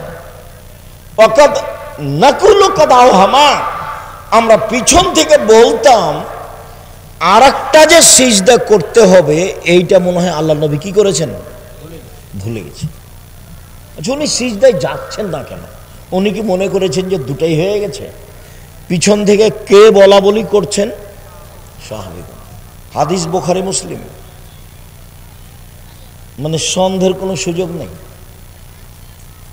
যারা যারা আমার উপরে দুর্বলতা পোষণ করেছে, তারা আমার উপরে মনের রাগ আছে সেজন্য বলেছে। আমি বলেছি যে আম গাছে জাম ধরতে পারে, ধরে না। অমাবস্যার রাতে চাঁদ উঠতে পারে, উঠে না। সুঁয়ের ছিদ্র দিয়ে লাঙ্গলের ফাল ঢুকতে পারে, ঢোকে না। সুঁয়ের ছিদ্র দিয়ে লাঙ্গলের ফাল ঢোকে যেতে পারে। আম গাছে জাম ধরে যেতে পারে। অমাবস্যার রাতে চাঁদ উঠে যেতে পারে, এগুলো ঘটে যেতে পারে। আমি যেই কথা বললাম সেই কথাতে সন্দেহ আছে বলে কিয়ামত পর্যন্ত চেষ্টা করলে সরিষা ঢোকানো যাবে না, তার নাম বুখারী মুসলিম। তো এখন ওরা মনে করেছে যে উনি এটা নিজের কথা বললেন, তখন খেপে গেছে। আমি কোনোদিন এরকম পর্যায়ে নিজের কথা বলিনি। তখন আমি কোন কথাটা বলেছি যে হ্যাঁ, এই কথাটা কোন হাদিসে আছে? বুখারী মুসলিমে আছে। আমার তো সাহস আছেই, যার কারণে আমি নির্ভীক বলি। সন্দেহযুক্ত কথা আমি 90 সাল থেকে নিয়ে এখন পর্যন্ত কোনোদিন বলিনি। তবে আমি মানুষ, কোথাও ভুল ত্রুটি থাকতেও পারে। আমি শরীয়তের নামে, ধর্মের নামে মিথ্যা কিছু বলে, রূপক কিছু বলে পরকাল হারাতে রাজি নই। আমার জীবনে যেটা সবচেয়ে সাহস, সেটা হলো আমি জাতির কাছে ধর্মের নামে ফাঁকি দিইনি। এটা আমার বেশি সাহস। প্রতিষ্ঠান চালাতে গিয়ে 10 পয়সার ক্ষতি করিনি, এটা আমার সাহস। তবু আমি মাঝে মধ্যে বলি, যদি কোথাও 19-20 হয়ে গিয়ে থাকে তা আমি বেতন নিই না। প্রতিষ্ঠানে পড়ায় আমি বেতন নিই না, তো 19-20 হলে তুমি ওইটাতে পার করে দিও। আমি প্রতিষ্ঠানের কাছে জিম্মি নই। তো যেহেতু লক্ষ লক্ষ কোটি টাকার ব্যাপার, প্রতি মাসে 40 লাখ টাকা বেতন লাগে। কত লাখ টাকা? 40 লাখ। তাতে এটা দারোসা নাকি? দারোসার লোকও আছে, কত টাকা যে দেয় তা আমি বলতে পারছি না। এখন যদি দারোসার লোক বলে আপনারা এইসব 1 পয়সা দিন না, তো আমার কিছু করার নেই। তবে চলছে জামিয়া সালাফে 5000 প্রায় ছেলে মেয়ে, 300 জন শিক্ষক শিক্ষিকা। রাজশাহীতে যেটা, সেটা হলো প্রায় 50 বিঘা জমির উপরে। রূপগঞ্জে যেটা, সেটা প্রায় 100 বিঘা জমির উপরে। দিনাজপুরে যেটা, সেটা প্রায় 20 বিঘা জমির উপরে। ময়মনসিংহে যেটা জমি রেডি প্রায় 10-12 বিঘা। কুষ্টিয়ায় যেটা জমি রেডি প্রায় 10-15 বিঘা। ঝিনাইদহ যেটা রেডি প্রায় 5 বিঘা। ফেনীতে যেটা রেডি প্রায় 10-12 বিঘা। চট্টগ্রামে যেটা রেডি সেটা 10-12 বিঘা। চট্টগ্রাম শহরে যেটা, সেটা একটু কম, একটা 10 শতক আর একটা মনে হয় 30 শতক। একবারে শহরে, হালি শহরে। আনন্দবাজার হালি শহর চট্টগ্রাম। আলহামদুলিল্লাহ, সম্মানিত দিনী ভাই বোন, তো সবচেয়ে বেশি শক্ত কোথায় আমি আছি? আমার দৃঢ়তা কাজ করে, দিন ধর্মের কথা বলি, এতে আমার কোনো সন্দেহ কাজ করে না, কোনো সন্দেহ নেই। সম্মানিত দিনী ভাই বোন, আয়েশা রাদিয়াল্লাহু তাআলা আনহা বলেন, কানান নবী সাল্লাল্লাহু আলাইহি ওয়াসাল্লাম ইকসুরু ফির রুকুই ওয়াস সুজুদে সুবহানাল্লাহি ওয়া বিহামদিহি সুবহানাকা আল্লাহুম্মা রাব্বানা ওয়া বিহামদিকা আল্লাহুম্মা আগফিরলি। আল্লাহর নবী রুকু এবং সিজদায় বেশি বেশি বলতেন সুবহানাকা আল্লাহুম্মা রাব্বানা ওয়া বিহামদিকা আল্লাহুম্মা আগফিরলি। হে আল্লাহ, তোমার প্রশংসা সহকারে তোমার পবিত্রতা বর্ণনা করছি, আমাকে ক্ষমা করো। মুখস্থ না থাকলে মুখস্থ করে নিতে হবে। তোমাদের সময় দিলাম 1 দিন 24 ঘন্টা, আর মুরব্বীদের সময় দিলাম 7 দিন। মুখস্থ করতেই হবে ইনশাআল্লাহ। সব বইয়ে পাবেন। মহতারাম আমিরে জামাত ডক্টর আসাদুল্লাহ গালেবের বইয়ে পাবেন। আমরা যে ভাঙাচোরা ছেঁচড়া মেচড়া বই লিখেছি, রাসূল সাল্লাল্লাহু আলাইহি ওয়াসাল্লামের সালাত বনাম প্রচলিত সালাত, এতেও আছে আলহামদুলিল্লাহ। আমি মানুষ হিসেবে চেষ্টা করেছি নিজের কোনো কথা এখানে না পেশ করা, গোটা বইয়ের শুরু থেকে শেষ পর্যন্ত। সুবহানাকা আল্লাহুম্মা রাব্বানা ওয়া বিহামদিকা আল্লাহুম্মা আগফিরলি, বলা তো অভ্যাসই হতে হবে। দুয়ার মধ্যে এটা সবচেয়ে বেশি গুরুত্ব রাখে। 2, আয়েশা রাদিয়াল্লাহু তাআলা আনহা বলেন, কানা নবী সাল্লাল্লাহু আলাইহি ওয়াসাল্লাম ইয়াকুলু ফি রুকুইহি ওয়া সুজুদিহি সুবহুন কুদ্দুসুন রাব্বুল মালাইকাতির রূহ। সুবহুন কুদ্দুসুন, তিনি পবিত্র, কুদ্দুসুন, তিনি অতীব পবিত্র, রব্বুল মালাইকাতে, তিনি সব ফেরেশতার প্রতিপালক, ও রূহ, জিবরাইলের প্রতিপালক। ইনি পার্সোনাল ফেরেশতা, দামি, খুব সম্মানী। চটকার আর একটা কথা মনে পড়লে একটু বলি, আপনাদের উপকারে আসবে। সেটা হলো এই যে আমাদের নবীকে জিবরাইল আলাইহিস সালাম নিয়ে যাচ্ছেন আল্লাহর কাছে মেরাজ। এখন প্রথম আকাশে গিয়ে দেখেন দরজা বন্ধ। তো জিবরাইল বলছেন দরজা খুলেন। তো পাহারাদার বলছে কে? বললাম জিবরাইল। আপনার সাথে কে? মোহাম্মদ। আপনাকে পাঠানো হয়েছিল? জি, পাঠানো হয়েছিল। আচ্ছা, সাধারণ পাহারাদার এত বড় কথা বলছে মানে ঠেকিয়ে রেখেছে, ঢুকতে দিচ্ছেন না। পাহারাদারের ক্ষমতা, পাহারাদার ঘুমাতে পাবে না এবং প্রধানমন্ত্রীকে ঢুকতে দিবে না, মালিককে ঢুকতে দিবে না চিনতে না পারলে। বুঝাতে পারিনি কথা? ফ্যাক্টরির মালিককে ঢুকতে দিবে না চিনতে না পারলে। এটা উচিত, চাকরি থাক আর না থাক। কোন ব্যক্তিকে না চিনে ঢুকতে দিবে না। এ দেখেন সাধারণ ফেরেশতা ঠেকিয়ে রেখেছে কাকে? ফেরেশতা জগতের সবচেয়ে দামি ফেরেশতাকে, জিবরাইলকে। মানুষের জগতের সবচেয়ে দামি মানুষকে কাকে? মুহাম্মদ সাল্লাল্লাহু আলাইহি ওয়াসাল্লাম। কত জেরা, আপনি কে? জিবরাইল। আপনার সাথে কে? মুহাম্মদ সাল্লাল্লাহু আলাইহি ওয়াসাল্লাম। পাঠানো হয়েছিল? জি, পাঠানো হয়েছিল। কত জেরা। পাহারাদার পুরো স্পষ্ট হবে নিজের কাছে যে ইনি কে, তারপরে দরজা খুলবেন। তন্দ্রা গেলে পাহারাদারি চলবে না, ঘুমালে পাহারাদারি চলবে না, যে আসলো তার জন্য খুলে দিলে পাহারাদারি চলবে না। সম্মানিত দিনী ভাই বোন, আবু হুরায়রা রাদিয়াল্লাহু তাআলা আনহু বলেন, রাসূল সাল্লাল্লাহু আলাইহি সাল্লাম বলেছেন, ইজা কালাল ইমামু সামিআল্লাহু লিমান হামিদা, ইমাম যখন বলবে সামিআল্লাহু লিমান হামিদা, আল্লাহ ওই লোকের প্রশংসা শুনলো যে তার প্রশংসা করলো, এইটুকু যখন ইমাম বলবে তখন তোমরা বলো রব্বানা লাকাল হামদ। এই পর্যন্তই। রব্বানা লাকাল হামদ, হে আমাদের প্রতিপালক তোমার প্রশংসা। এখন আল্লাহ রাসূল বলছেন মান ওয়াফাকা কওলুহু কওলাল মালাইকাতু গফিরা লাহু মা তাকাদ্দামা মিন জামবিহি। রব্বানা লাকাল হামদ বলতে ভুল করবেন না। ওই সময়তে ফেরেশতারাও বলেন রব্বানা লাকাল হামদ। ইমাম যখন বলেন সামিআল্লাহু লিমান হামিদা, তখন মুক্তাদি বলবে রব্বানা লাকাল হামদ, এবং কে বলবে? আরো ফেরেশতা। ফেরেশতাও বলেন রব্বানা লাকাল হামদ।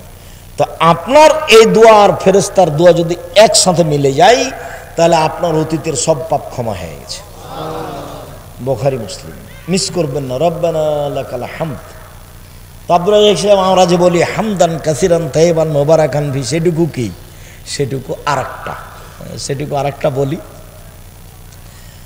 রাফি ইবনে খাদিজ বলছেন যে কুন্না নুসাল্লি ওয়ারান নবী সাল্লাল্লাহু আলাইহি ওয়াসাল্লাম, একদা আমরা রাসূলের পিছনে সালাত আদায় করছিলাম। হঠাৎ একটা লোক, যখন আল্লাহ রাসূল বলেন সামিআল্লাহু লিমান হামিদা, তো একটা লোক বলল রব্বানা লাকাল হামদ হামদান কাসিরান তাইবান মুবারাকান ফি। ফালামা ইনসারাফা, আল্লাহ রাসূল সালাত শেষ করে বলছেন মালিল মুতাকাল্লিম, এই কে পরের শব্দগুলি বলল? কে বলল?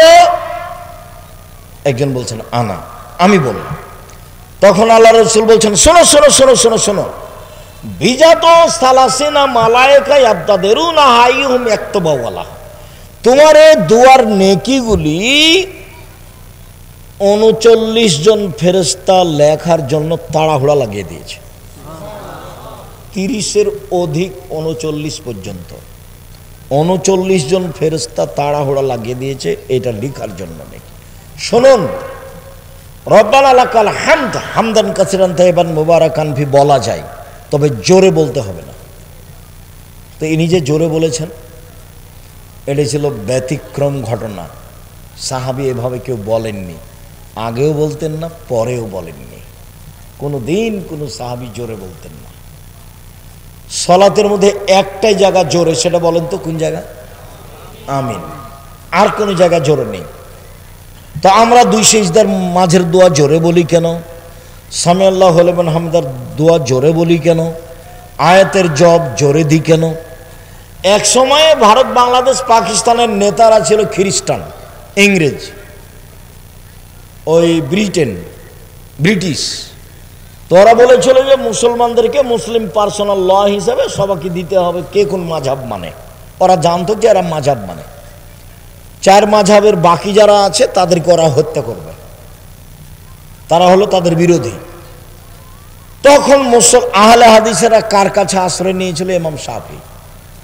তখন পরিচয় দিয়েছিল বাগমারার মুসলমানেরা যে আমরা হলাম শাফি গোটা দেশে।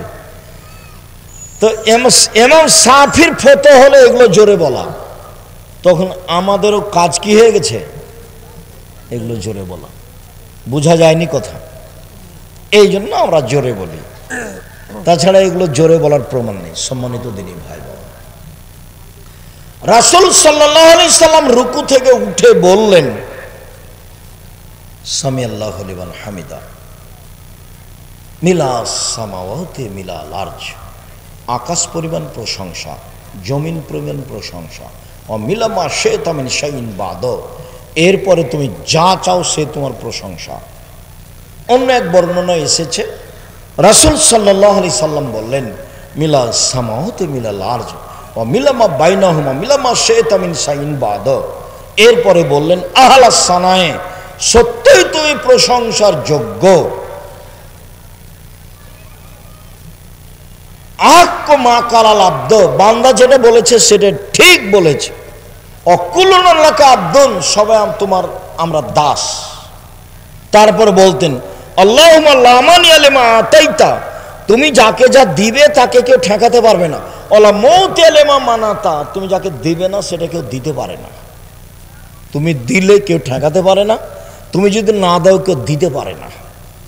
মিনকাল জাদ, কোনো বিত্তশালীর টাকা পয়সা তোমার সামনে কোনো কাজে আসবে না, কোনো বিত্তশালীর টাকা পয়সা তোমার সামনে কোনো কাজে আসবে না। তাহলে এবার কি বলতে পারি? সামি আল্লাহু লিমান হামিদা, রব্বানা লাকাল হামদ হামদান কাসিরান তাইয়িবান মুবারাকান ফি, মিলাস সামাওয়াতি মিলাল আরজ ওয়া মিলামা বাইনাহুমা মিলামা শি'তা মিন শাইইন বা'দ, আহলাস সানাই ওয়াল মাজদ, আহকু মা কালাল আব্দ ওয়া কুলুনা লাকা আব্দুন, আল্লাহুম্মা লা মানিয়া লিমা আতাইতা ওয়া লা মুতিয়া লিমা মানাতা ওয়া লা ইয়ানফাউ যাল জাদ্দ মিনকাল জাদ্দ। তাহলে তো এখন লম্বা সময় দাঁড়িয়ে থাকাই লাগছে। এতক্ষণ যদি ইমাম দাঁড়িয়ে থাকে তাহলে পিছের লোক কি বলবে? এখন মনে হয় ভুলে গেছে, সিজদে মনে হয় আর যাবে না, ভুলে গেছে। সম্মানিত দিনী ভাই বোন, আমি আলোচনা লম্বা না করে আপনাদের সাথে আমার আর একটু জরুরি কথা দু একটা আছে। সম্মানিত দিনী বোন, মহিলাদের ব্যাপারে বললে মহিলারা খুশি না আমরা খুশি? আপনারা আমার দিনী বোন আব্দুর রাজ্জাক সাহেব এসেছেন, কথা বলছেন নাকি? কথা বলিয়েন না, একটু ধৈর্য ধারণ করে থাকেন, কথা বলিয়েন না। আপনাকে আমি আসলে কি বলতে পারি, আমার একটা পরামর্শ নেন আগে, একটা পরামর্শ।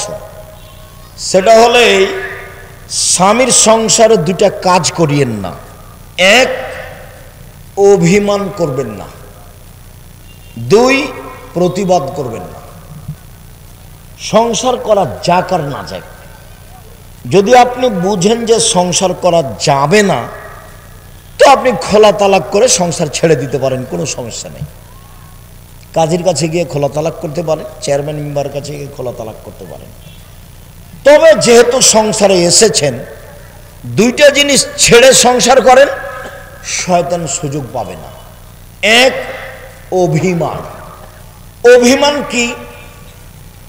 ওই তো ওর আগে চলে যেতে স্বপ্নপুরী, তুমি তো একদিন আমাকে স্বপ্নপুরী দেখতে নিয়ে গেলে না। সবাই খালি স্বপ্নপুরীর কথা বলে। তারপর প্রতিবেশী ধনী মানুষ বউকে নিয়ে কক্সবাজার গেছে, তুমি তখন ব্যবসা বাণিজ্য করো, টাকা পয়সা হয়েছে, তুমি একদিন আমাকে কক্সবাজারে ফিরিয়ে নিয়ে আসো, এর নাম অভিমান। এই ঈদে একটা তুমি আমাকে দামি শাড়ি দিবা, এর নাম অভিমান। একটা থেকে যদি দুইটা অভিমান করেন, আর যদি স্বামী পূর্ণ না করতে পারে কোনো কারণে, তা আপনাকে শয়তান খালি সারাদিন বলবে, হলো দেখলি তোর স্বামী তোর কোনো কথা মানে না, দেখলি কোনোদিন মানেনি, একদিনও মানে না, কি করবি এখন কর যেটা পারিস, সকালে উঠে বল তো সংসারই করবো না, তুই আমাকে তালাক দিয়ে দে। এটা শিখালছে কে? শয়তান।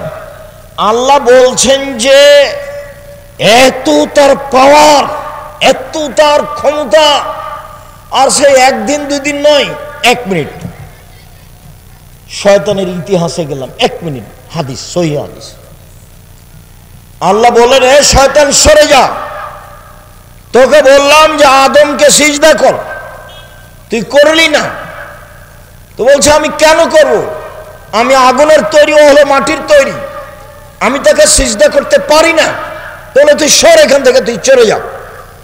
তো ইবলিস বলছে ঠিক আছে, আমি চলে যেতে রাজি, আমার একটা কথা শুনতে হবে। কি কথা? আমাকে কিয়ামত পর্যন্ত বেঁচে থাকার সুযোগ দিতে হবে, এটা হলো দাবি।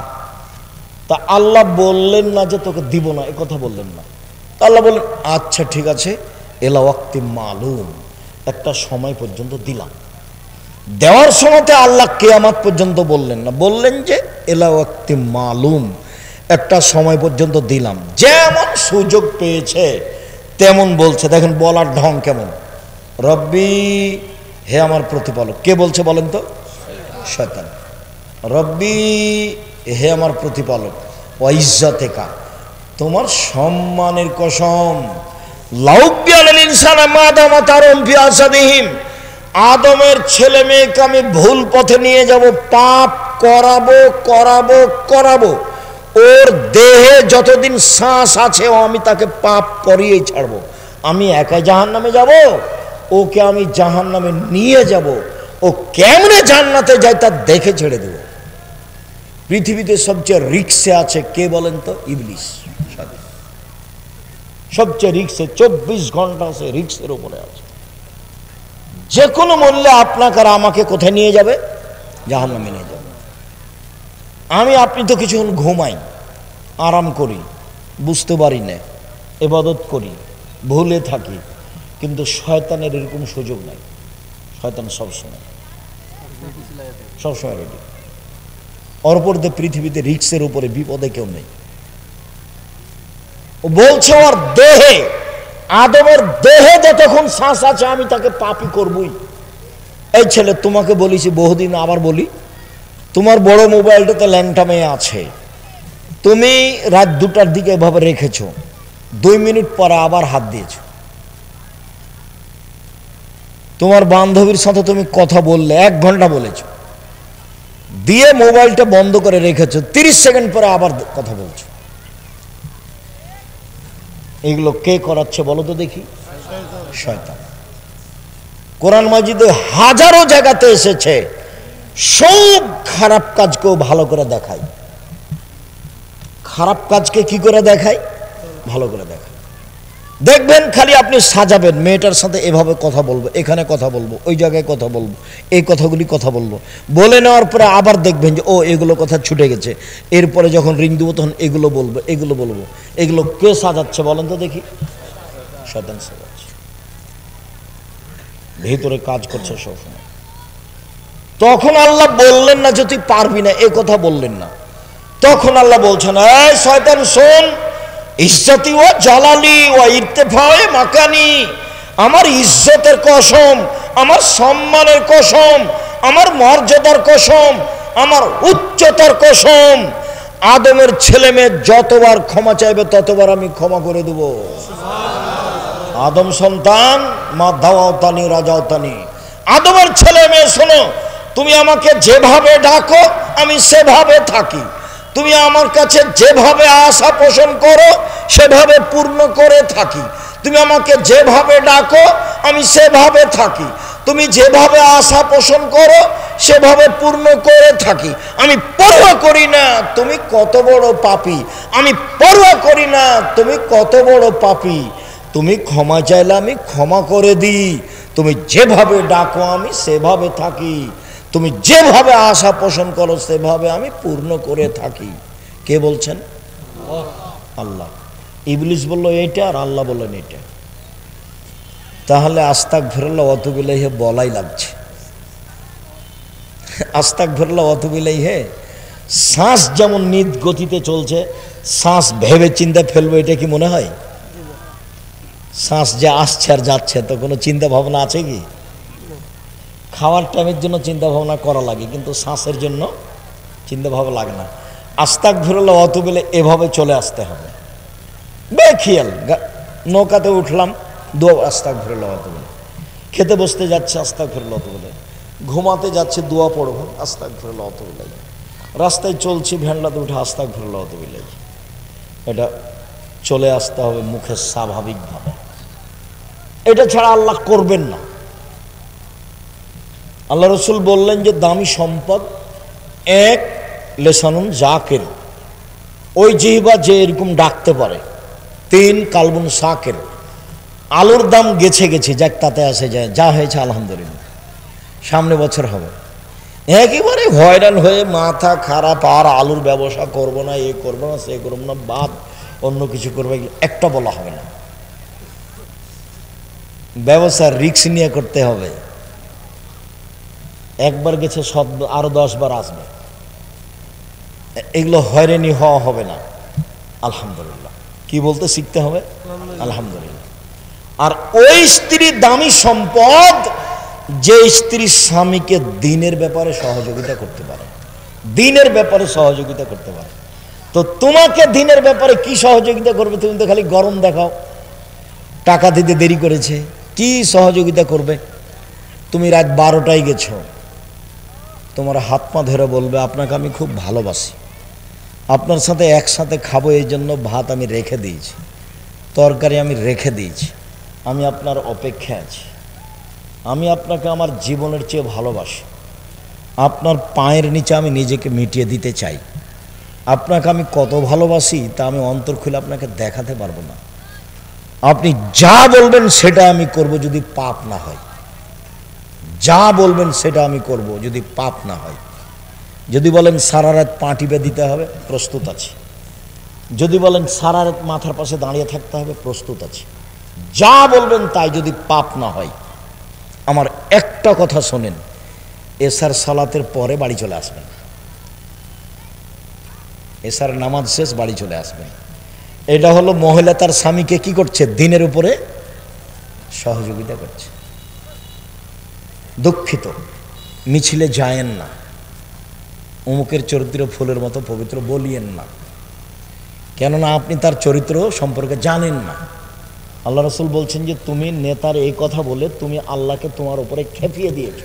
আসখাত্তুম, তুমি একবার তোমার প্রতিপালক তোমার উপরে খেপিয়ে দিয়েছ। আমার একটা কথা শোনেন, এভাবে যায়েন না, দিনের উপরে সহযোগিতা।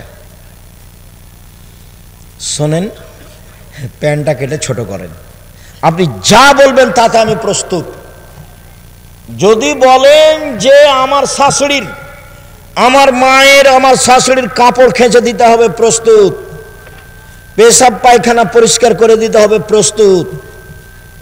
রান্না করে দিতে হবে 3 বার আমার শাশুড়িকে, প্রস্তুত। যাহাই বলিবেন তাহাই করিব। আমার একটা কথা শোনেন, হারাম উপার্জন করিয়েন না, এই ডেস্টিনি এগুলো করিয়েন না, এনজিওতে যায়েন না। এই ছেলে 1 নম্বর উপার্জনের পথ কি? সহজ, দিন মজুরি। 2 চাকরি যেন হালাল হয়। 3 জমি চাষ। 4 ব্যবসা। তো ব্যবসাকে তুমি ছোট করে দেখিও না। ব্যবসা চকলেট থেকে শুরু। আমি কিন্তু চকলেটের ব্যবসা করতে বলিনি। আমি যতবার বলেছি যে আপনারা চকলেটের ব্যবসা করেন, শ্বশুরের কাছে টাকা নিয়েন না, ততবার আমি বলেছি চকলেট মানে কম পয়সার ব্যবসা। চকলেট মানে কি? কম পয়সার ব্যবসা। লোন নিয়ে আপনি ব্যবসা করতে গেলেন কেন? যে চাঁপাইনবাবগঞ্জের ভাষাতে আমও গেছে, ছালাও গেছে, কাঁদতে কাঁদতে দুই চোখ হয়ে গেছে। লোন মানে জীবন ধ্বংস হয়ে গেছে। লোন মানে আপনি চলে গেছেন জাহান্নামে, খালি মরতে বাকি আছে।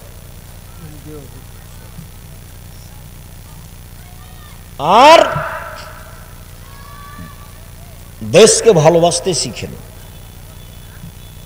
যারা দেশ বিক্রি করে খায় তাদের কাছে, তাদের পিছনে দৌড়ায়েন না, ভুল। নিজের দেশের মুরগি আগুন দিয়ে জ্বালিয়ে অপর থেকে ডিম আনতে হবে,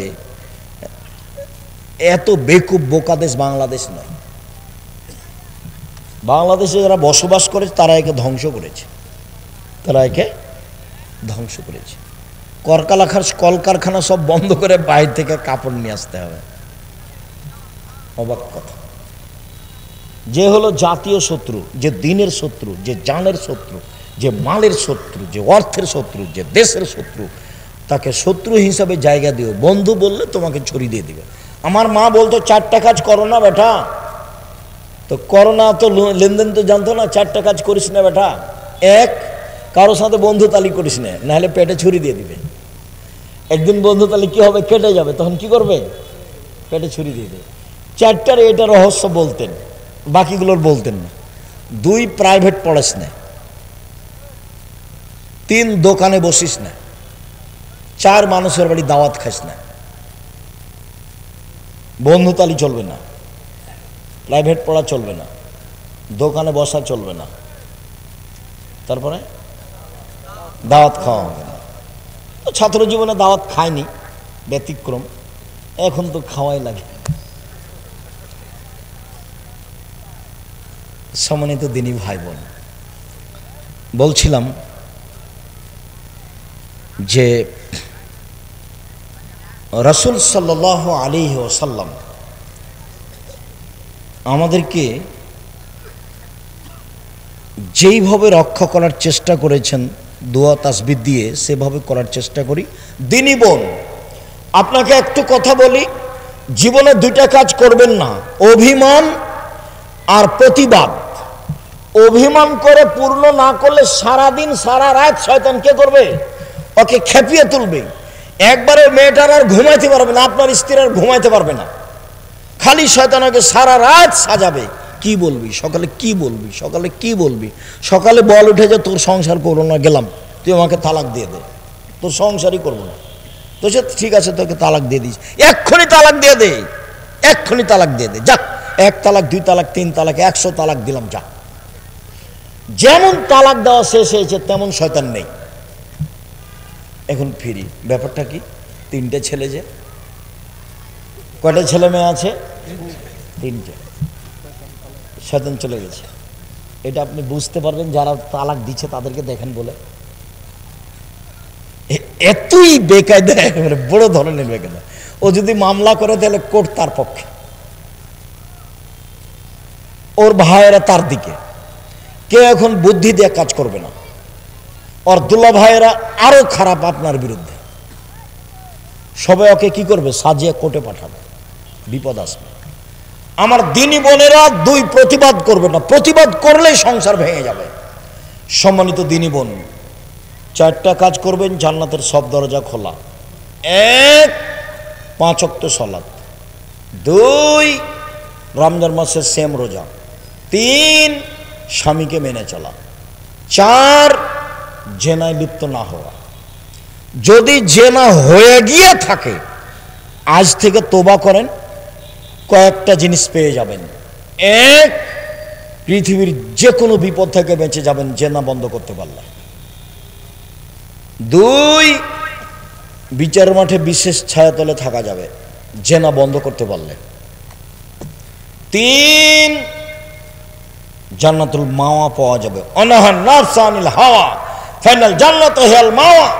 যে নিজেকে অন্যায় থেকে ঠেকাতে পারলো, আমি আল্লাহ তাকে জান্নাতুল মাওয়া দিয়ে দিলাম। আপনি আমার দিনী বোন 4টা কাজ করেন। 1, 5 ওয়াক্ত সালাত। 2, রমজান মাসের সিয়াম। 3, স্বামীকে মেনে চলা, তিতা লাগলেও মিঠা লাগলেও। 4, জেনায় লিপ্ত না হওয়া। জেনা যদি হয়ে গিয়ে থাকে শক্ত হাতে দাঁড়িয়ে যান, আর জিন্দেগি কোনো ধারে পাশে আসবো না ইনশাআল্লাহ। আল্লাহ তুমি সাহায্য করো, তাহলে তুমি কয়েকটা সুবিধা ভোগ করতে পারবা। এক, যে কোনো বিপদ থেকে বেঁচে যাবা। দুই, বিচারের মাঠে বিশেষ ছায়াতলে থাকা হবে। তিন, জান্নাতুল মাওয়া পাওয়া যাবে। দিনই বোন শোনেন, রাসূল সাল্লাল্লাহু আলাইহি ওয়াসাল্লাম বলছেন যে কেউ যদি দুইটা মেয়ের লালন পালন করে, দুইটা মেয়ে, তাহলে সেই বাপ আর আমি জান্নাতে থাকবো একসাথে। 10টা ছেলে মেয়ে লালন পালন করলে, ছেলে লালন পালন করলে এই সুযোগ হবে না। মেয়েদের মান মর্যাদাই ভিন্ন। রাসূল সাল্লাল্লাহু আলাইহি ওয়াসাল্লাম বললেন যে নবী জান্নাতে যাবে, সিদ্দিক জান্নাতে যাবে, শহীদ জান্নাতে যাবে। ওই মহিলারা জান্নাতে যাবে যেই মহিলার আল আদুদ, স্বামীর সাথে ভালোবাসা প্রেম বিনিময়ে সবচেয়ে আগে। দুই, আল অদুদ, বেশি বেশি সন্তান দিতে পারে। তিন, স্বামী কোনো কারণে রাগ করলে হাত ধরে বলে যতক্ষণ পর্যন্ত আপনি খুশি না হবেন ততক্ষণ পর্যন্ত আমি কোনো কিছু খাবো না। সম্মানিত দিনী বোন, কিছু করার নেই, আল্লাহ রাসূল এভাবেই বলেছে। আপনি মহিলা মানুষ হিসেবে আল্লাহ রাসূল এইভাবে বলেছেন, আপনার মান মর্যাদা আল্লাহ রাসূল এইভাবে উল্লেখ করেছেন। শোনেন, 4টা কাজ করলে জান্নাতের সব দরজা খোলা, এরকম কোনো সুযোগ পুরুষের নেই। সিরিয়ালে আপনি আছেন জান্নাতি। 1, নবী। 2, শহীদ। 3, সিদ্দিক। 4, মহিলা। তো আমরা পড়লাম এর মধ্যে। শহীদ যে কে তাই তো বুঝতেই পারি না। দেখি অনেক শহীদ, শহীদ যে কে বুঝতে তো পারি না। 1, নবী। 2, শহীদ। 3, সিদ্দিক। 4, মহিলা। দেখেন আমরা তার মধ্যে পড়িনি। কোন মহিলা? যে মহিলা কোনো কারণে স্বামী রাগ করলে হাত ধরে বলে তুমি যতক্ষণ পর্যন্ত খুশি না হবে না ততক্ষণ আমি কিছু খাবো না। কোন মহিলা? যে মহিলা বেশি বেশি সন্তান দিতে পারে। কোন মহিলা? যে মহিলা স্বামীর সাথে প্রেম প্রীতি ভালোবাসে একসাথে থাকে। এটা আল্লাহ রাসূল এভাবেই বলেছেন। আপনার কষ্ট নেওয়ার কিছু নেই, মন খারাপ করে কিছু করে লাভ নেই। আমি আপনার কাছাকাছি আছি একটু। রাসূল সাল্লাল্লাহু আলাইহি সাল্লাম বললেন, শোনো পৃথিবীর মানুষ, সবচেয়ে ভালো নারী খায়রুন নিসা, সবচেয়ে ভালো নারী 4টা গুণ আছে যার। 1, স্বামীর সাথে প্রেম বিনিময়ে ভালোবাসায় মুখ মিঠা করে কথা বলাতে আছে। 2, বেশি বেশি সন্তান দিতে পারে। 3, স্বামীকে সময়ে সান্ত্বনা দিতে পারে। 4, স্বামীর ব্যথা নিজে বুঝে, স্বামীর সমস্যা নিজে বুঝে। 1 মিনিট, দিনী বোন থামেন। এই মেয়ে কথা বলছো কেন? চুপ থাকো। দেখো তো তুমি স্বামীর কি উপকার করতে পারো। 1 মিনিট দেখো তো বুখারী মুসলিমের হাদিস। এই ছেলে ঘুমাচ্ছ কেন? ঘুমাচ্ছ কেন? কি করেছে? জামিয়া সালাফে গেছিলে কালকে? সারা রাত জেগে থেকেছ? ভালো, যদি গিয়ে থাকো তো আলহামদুলিল্লাহ। আমিও তো জেগে থেকেছি। আমি আবার ক্লাস নিয়েছি 6 পিরিয়ড। আমি গাড়ি থেকে নেমে ক্লাসে ঢুকি, 6-7 পিরিয়ড পড়াই, আবার পড়িয়ে গাড়িতে উঠি, চলে যাই চট্টগ্রাম, সিলেট, আবার আসি। 90 সাল থেকে এভাবেই আছি। আল্লাহ রহম করো। সম্মানিত দিনী ভাই বোন, বোন আপনি শোনেন, আপনাকে বলছি শোনেন। 1 মিনিট দেখাই। আল্লাহর নবী এসে বলছেন, খাদিজা শোনো, খাদিজা শোনো, খাসিদাল্লাহ নাফসি, আমি মনে হয় মরে যাব। খাদিজা, আমি মনে হয় মরে যাব, কম্বল দিয়ে আমাকে জড়িয়ে ধরো, কম্বল দিয়ে জড়িয়ে ধরো। তখন খাদিজা বলছেন, কাল্লা, প্রথম কথা কাল্লা, কখনো নহে, অসম্ভব, এটা হতে পারে না। কখনো নহে, অসম্ভব, এটা হতে পারে না। কেন? আল্লাহে, আল্লাহর কসম, আল্লাহে, আল্লাহর কসম, আল্লাহে, আল্লাহর কসম, লাইফজিক আল্লাহ, আল্লাহ আপনাকে অপমান করবেন না। আল্লাহ আপনাকে অপমান করবেন না কেন? এক, তাসেলুর রাহেমা, আত্মীয়র সাথে সদাচরণ করেন আপনি। দুই, তাহমালুল কাল্লা, অসহায় মানুষের বোঝা বহন করেন আপনি। তিন, তাকসেবুল মাদুমা, যার কোনো পথঘাট নাই তাকে আপনি পথঘাট দেখিয়ে দেন। চার, তাকরিজ জাইফা, মেহমানকে খেতে দেন আপনি। পাঁচ, বিপদগ্রস্তকে খুঁজে খুঁজে উদ্ধার করার চেষ্টা করেন। পাঁচটা কাজ আপনার। এই ছেলে, বহুবার বলেছি, বাপ মাকে বলে দিবা আমার কাছে খাবেন আপনি, আব্বা আমার কাছে খাবে, বোনেরা আমার কাছে খাবে, ভাগ্নেরা আমার কাছে খাবে, ভাগ্নিরা আমার কাছে খাবে, আমার আব্বার যত আত্মীয় স্বজন আছে সব আমার কাছে খাবে, আমার মায়ের যত আত্মীয় স্বজন আছে সব আমার কাছে খাবে। তোমার ভাগনা ভাগ্নি আসলে তোমার মা একবারে মুখ খান চুপটি করে বসে থাকে, কি যে করি, কে যে খাওয়াবে, কোন বোঝে খাওয়াবে। তোমার মা কিন্তু তোমার ভাগনা ভাগ্নির উপরে তোমার ছেলের চেয়ে বেশি দুর্বল। এখন তোমার বউকে নিয়ে যদি তোমার মা ব্যস্ত থাকে তাহলে এটা কঠিন হয়ে গেল। তখন নিরুপায় হয়ে তোমার মা তোমার বাপকে বলে, কি করবে, যাই পারি কষ্ট করে রান্না বান্না করবো, জুদা হয়ে থাকো, ভিন্ন হয়ে থাকো, ছেলেদের সাথে হবে না। নিরুপায় হয়ে বলছে না মায়েরা? আর আমার মাকে আমি বলতাম কিছুদিন পর পরে বেটির বাড়ি যেতে চাইতাম, ছি ছি ছি করেছেন কি আপনি, বেটির বাড়ি যাওয়া হবে না। বেটির বাড়ি গেলে সকালে যেতে হবে, বিকালে ফিরে আসতে হবে। কেন? এলাকার লোক মৌলানা সাহেব মাকে ভাত দেয় না, নাহলে বেটির বাড়ি কেন? এই মৌলানা সাহেব মাকে ভাত দেয় না, নাহলে বেটির বাড়ি কেন?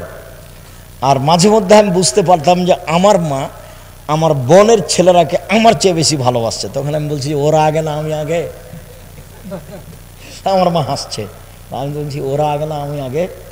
আগে আমাকে বেশি ভালোবাসতে হবে, তারপরে তো ওরাকে টাকা দিয়ে দেয়, তাহলে তোকে বেশি ভালোবাসবো। বুঝতে পারলে না শেষ বাক্যটা? ওরা যেটা চাচ্ছে সেটা দিয়ে দে, তাহলে বেশি ভালোবাসবো।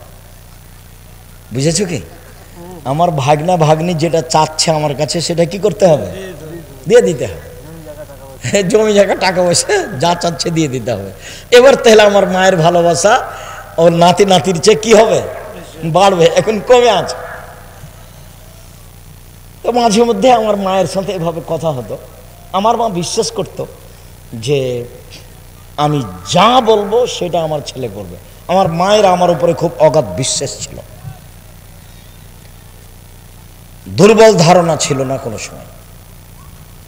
তো একটু টাকা পয়সা দিতে দেরি করলে তখন আমাকে বলতো, একটু ভারী ভাব দেখাতে, হয়েছে কি ব্যাপার, আমি আগে না ওরা আগে, ওকে অত ভালোবাসেন কেন, ওদের টাকা দিয়ে দে, তাহলে তোকে ভালোবাসবে বেশি। কতদিনের যে কথা আছে। আর কোনোদিন বাপ মায়ের সাথে একটু উঁচু নিচু করে কথা বলবেন না। আমার বাপ খালি বলেছিল, বেটা এই পাঞ্জাবিটা ভারী লাগে। তো আমি উত্তরে বলেছিলাম, বাপু পাঞ্জাবি কি ভারী হয়? আমি পরের দিন একটা চিকন হালকা কাপড়ের পাঞ্জাবি করে দিতে পারতাম, কিন্তু পাঞ্জাবি যে ভারী হয় এটা আমার কাছে ধরা পড়েনি। আমার আব্বার এই কথাটা আমার পূর্ণ হয়নি। আমার একটা কথা আমার হায়াত পর্যন্ত আমি ঢাকতে পারবো না। দুনিয়াতে ঢাকার কোনো পথ নেই আমার কাছে। আমার আব্বা কি বলেছিলেন, বেটা এই পাঞ্জাবিটা কি লাগছে? ভারী লাগছে। তা আমি উত্তরে বলেছিলাম, বাপু পাঞ্জাবি কি ভারী হয়? মানে পাঞ্জাবি ভারী হয় এটা আমার বুঝের বাহিরে। আমি তো এখন বুঝি যে পাঞ্জাবি ভারী লাগছে। আমাকে আব্দুল সামাদ সালাফি বলছেন, আল্লাহ মাগফিরাল্লাহু রহমু, আব্দুর রাজ্জাক শীতের দিন এভাবে চলিও না, একটা গেঞ্জি আছে আর একটা পাঞ্জাবি আছে, আর যে তুমি কোনো কাপড় পরো না, এভাবে চলতে পারবা না, এভাবে বাঁচবা না, এভাবে আমাকে বলছেন আব্দুল সামাদ সালাফি। আর দুরুল হুদা আইয়ুবী নাম শুনেছেন কিনা আপনারা? ওই জি। তো দুরুল হুদা আইয়ুবী আমাকে বলছেন এভাবে, এই বেটা তুই দেখি বক্তব্যের আগেও কথা বলিস বেটা, পরেও কথা বলিস, মরবি বেটা মরবি, চুপ থাক, আগেও ফল খাবি পরেও ফল খাবি বেটা। 65 বছর থেকে বক্তব্য দিচ্ছি। কত বছর থেকে? 65 বছর থেকে। কথা কম বলিস, মানে দেখে যে আমি সবসময়, মানুষ আমার সাথে থাকাই লেগে, তো মানুষ কথা বলেই, তো আমি আর কি করি, মানুষের সাথে বলতেই থাকি। তো উনি যখন ঢুকলেন তখনও দেখছি কথা বলছি, বের হচ্ছেন তখনও দেখছেন কথা বলছি, যার কারণে এভাবে বলছে, কথা কম বলিস বেটা, চুপ থাকিস, মরবি রে বেটা মরবি, এভাবে চলে, এভাবে বলছেন আমাকে। আর ফল খাবি, ফল আগেও খাবি পরেও খাবি, ফল খাবি, এই কথাটা বলছেন আমার, মনে হচ্ছে কালকের কথা, দুর্লভ দায়ী কথা। সম্মানিত দিনী বোন, আমি আপনার কাছে আজকের মতো অনুরোধ জানিয়ে শেষে চলে আসছি। এক, স্বামীর সাথে প্রেম প্রীতি ভালোবাসে আগে থাকতে হবে। দুই, বেশি বেশি সন্তান দিতে হবে। তিন, স্বামীকে সান্ত্বনা দিতে হবে। সান্ত্বনা, খাদিজা বললেন কখনো নহে, অসম্ভব, এটা হতে পারে না, আপনার কোনো দুর্ঘটনা হবে না, আপনি এই করেন। আর আপনার কথা বলি, আপনার স্বামী যদি এসে বলে এই খুব বড় বিপদ হয়ে গেছে, কি করা যায় কি করা যায়, তাহলে আপনি বলবেন কেন গেলে কেন গেলে কেন গেলে, তোমাকে তো নিষেধ করলাম যায় না, তোমাকে তো নিষেধ করলাম যায় না, তুমি কেন গেলে, তোমার স্বভাবই খারাপ, ঠিকই হয়েছে, তুমি কেন গেলে। দেখেন, ওটা হলো খাদিজা, এটা হলো আপনার স্ত্রী খাদিজা রাদিয়াল্লাহু আনহা। দেখেন, তারপরে বলছেন চিন্তা করবেন না, চলেন চাচার কাছ থেকে দেখে নিয়ে আস, ওরা কমিটি না। এখানে আরেকটু, হুদায়বিয়ার যুদ্ধ হলো না, কাবা ঘরে ঢোকা গেল না, ফিরে আসবেন। সাহাবীরা বলছেন ফিরে যাব না, কাবা ঘরে ঢুকবো, তারপরে কোনো কথা। আপনি সত্য নবী নন? হ্যাঁ সত্য নবী। ইসলাম ধর্ম সত্য নয়? হ্যাঁ সত্য। আপনি বলেননি যে কাবা ঘরে ঢুকবো? হ্যাঁ বলেছি, তবে এই বছরে ঢুকবো, এই কথা বলিনি। আল্লাহ রাসূল এভাবে বললেন। ঠিক আছে, সবাই কুরবানি করো। কেউ কুরবানি করবে না, সবাই চুপচাপ বসে আছে। তখন আল্লাহ রাসূল উম্মু সালমাকে বলছেন, উম্মু সালমা, কি করা যায়, কেউ যে কুরবানি করছে না, কি করা যায়? আর চিন্তা করছেন কেন, নিজেরটা করে দেন না। তারপর দেখেন কি হয়, এ দেখেন পরামর্শ দিচ্ছেন, স্ত্রী এরকম হতে হবে। স্ত্রী স্বামীকে কি দিবে? সান্ত্বনা দিবে, সমব্যথায় থাকবে। সম্মানিত দিনী ভাই বোন, আপনি আমার দিনী বোন আব্দুর রাজ্জাক সাহেব শোনেন, আপনি তো জানেন না আমার স্বামীর মুখখান এত খারাপ যে তার মুখের দিকে আমি তাকাতে পারি না, গালি ছাড়া তার মুখে কিছু নেই। এরপরে আপনাকে আমি বলছি, আপনি ধৈর্যের পরিচয় দেন। ধৈর্য বড় জিনিস, ধৈর্য দিয়ে আপনি সফলতা অর্জন করতে পারবেন। শাশুড়ির কথা ভিতরে রেখে চলেন, শ্বশুরের কথা খেয়ে নিয়ে ভিতরে রেখে চলেন। স্বামীর অন্যায় অবিচার ধৈর্যের পরিচয় দিয়ে থাকেন, ফল ভালো হবে ইনশাল্লাহ, ফল ভালো হবে ইনশাল্লাহ। আর আপনাকে বলে যাচ্ছি, স্ত্রীর সাথে গালি দিয়েন না, ওর সাথে গালিগুলোজ করিয়েন না, ওকে নিন্দা করে কথা বলিয়েন না, ওকে গালি দিয়েন না, যে কাজ করতে পারবে না সে কাজ করতে দিয়েন না, সহযোগিতা করিয়েন। আমি এখন বুঝতে পারি আমাদের চাঁপাইনবাবগঞ্জের গতি, কত কষ্ট করে ভোর রাত্রে উঠে যাতাই ওই আটা তৈরি করেছে, হাতে রুটি বানাবে, আবার ঢেঁকিতে ধান ভেঙে ভাত রান্না করবে। ঘুম থেকে উঠে আগে আটা রেডি করে নিয়ে এসেছে, তারপরে গরুগলা বের করেছে, তারপরে রুটি তৈরি করেছে, রুটি তৈরি করে মাঠে দিয়ে পাঠিয়েছে, তারপর ওখান থেকে উঠে গহিলটা সাফ করেছে, গোবরগুলো বাইরে ফেলেছে, তারপর ওই নোন্দা বুঝেন কি না, নোন্দা গঠা তৈরি করেছে। এরপরেও পানি দিতে সময় পায়নি, নাইন দে চারিতে, গরুর তারি নাইন বুঝেন কি না, চারিতে। এখন এসে দেখছে স্বামী যে পানি দেয়নি, তখন একবারে খেপে কি যে বলছে, লাঠি তোর অমুক তোর তমুক এই সেই, যে কত যে অকৃতজ্ঞ স্বামী। কোনো দিন তারা এগুলো কাজকে কাজই মনে করলো না, অথচ মহিলাটা ভোর রাত থেকে কাজ করছে, তার একটুকু কৃতজ্ঞতা প্রকাশ করলো না। তুমি অনেক করেছো, তুমি অনেক করেছো, তোমার শুকরিয়া। জীবনে কেউ জাযাকাল্লাহ খায়ের বলতে জানে না, বলেই না। তোমার শুকরিয়া আদায় করে তুমি অনেক কিছু করেছো। স্ত্রীর শুকরিয়া আদায় করবেন, খুশি হবে। আপনি তার সাথে ভালো আচরণে চলেন, শান্তি পাবেন বেশি। দুইজনে খুব ভালো আচরণে চলার চেষ্টা করেন, শান্তি পাবেন বেশি। শুকরিয়া, জাযাকুমুল্লাহ খায়ের। সকল দিনই ভাই বোনকে 5 ওয়াক্ত সালাত জরুরিভাবে আদায়ের জন্য অনুরোধ জানাচ্ছি। 2 হালাল রুজি, 3 কোরআন তেলাওয়াত, 4 আড্ডা পিটা হারাম। একটা মোবাইল নিয়ে একটা দোকানে আড্ডা পিটা হারাম। ভালো আচরণে পরিবারের সাথে থাকার চেষ্টা করেন। আর যেটা প্রয়োজন সেটা আল্লাহর কাছে চান। ভোর রাতে চাইতে পারলে সবচেয়ে ভালো। সকলের কল্যাণ কামনা করে। বই পুস্তকই গাড়িতে ছিল আমাদের? কই, তুমি কি বই পুস্তক নিয়ে এসেছো? গাড়িতে আছে বই পুস্তক? আমাদের ড্রাইভার কোথায়? যাক, শুক্রিয়া, জাজাকুমুল্লাহ খায়ের। যদি বই পুস্তক থাকে একটু খোঁজ নেন।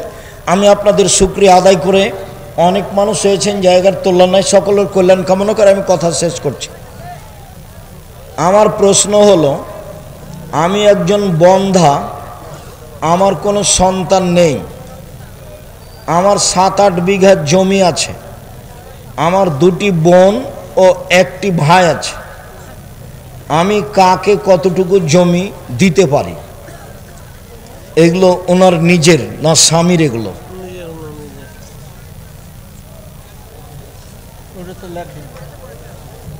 দুটি বোন আছে ও 1টি ভাই, আর কেউ না থাকায় এরা সমান হারে ভাগ করে নিবে।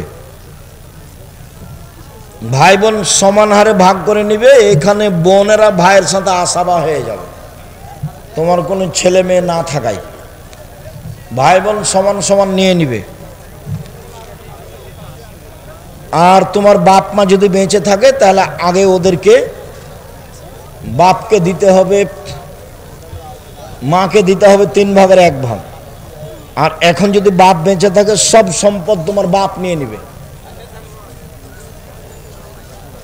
তোমার বাপকে 6 ভাগের 1 ভাগ আর তোমার মাকে 3 ভাগের 1 ভাগ দেওয়ার পরে বাকিটুকু ভাই বোন ভাগ করে নেবে।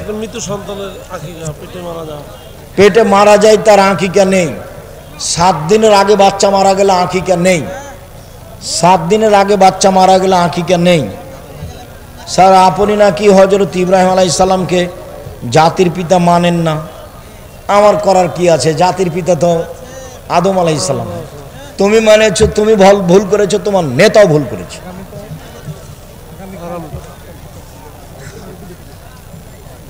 হারাম টাকা আয় করে মসজিদের সভাপতি হতে চায়।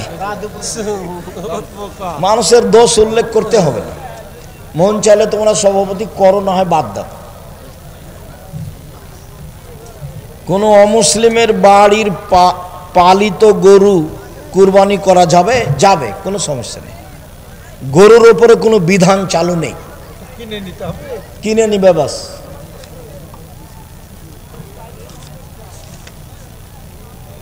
কোনো মেয়ে বিয়ে হওয়ার পরে সে বলে স্বামীর পায়ের নিচে তার জান্নাত, না মায়ের পায়ের নিচে জান্নাত।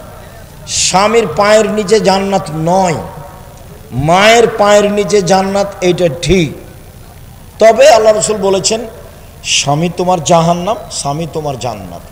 স্বামী তোমার জাহান্নাম, স্বামী তোমার জান্নাত। স্বামী জাহান্নাম জান্নাতের মাধ্যম। তবে স্বামীর পায়ের নিচে জান্নাত, এ কথা আল্লাহ রাসূল বলেননি। কার পায়ের নিচে জান্নাত? মায়ের। এটা ঠিক আছে। শেখ, 1 শ্রেণীর নামাজি কাতারে ফাঁকা ফাঁকা হয়ে দাঁড়ায়, এইভাবে কি নামাজ পড়া যাবে? জি না, পায়ে মিলাতেই হবে, পায়ে পা মিলাতেই হবে। ওয়াক্তের পূর্বে ফজরের আজান দিয়ে সালাত আদায় করা পরিপূর্ণ হবে কি? জি না, আবার আজান দিয়ে সালাত আদায় করতে হবে। সালাতও হয়নি, আজানও হয়নি। নির্ধারিত সময় আজান হবে, 2-4-5 মিনিট পরে হওয়া ভালো, আগে নয়। শুক্রিয়া, জাজাকুমুল্লাহ খায়ের। যারা মারা গেছে আল্লাহ তুমি তাদের কবরের শাস্তি মাফ করো। যারা আমরা অসুস্থ তুমি তাদের আরোগ্য দান করো। যারা আমরা বেঁচে আছি তুমি তাদেরকে তোমার রাসূলের পদ্ধতি অনুযায়ী চলার তৌফিক দান করো।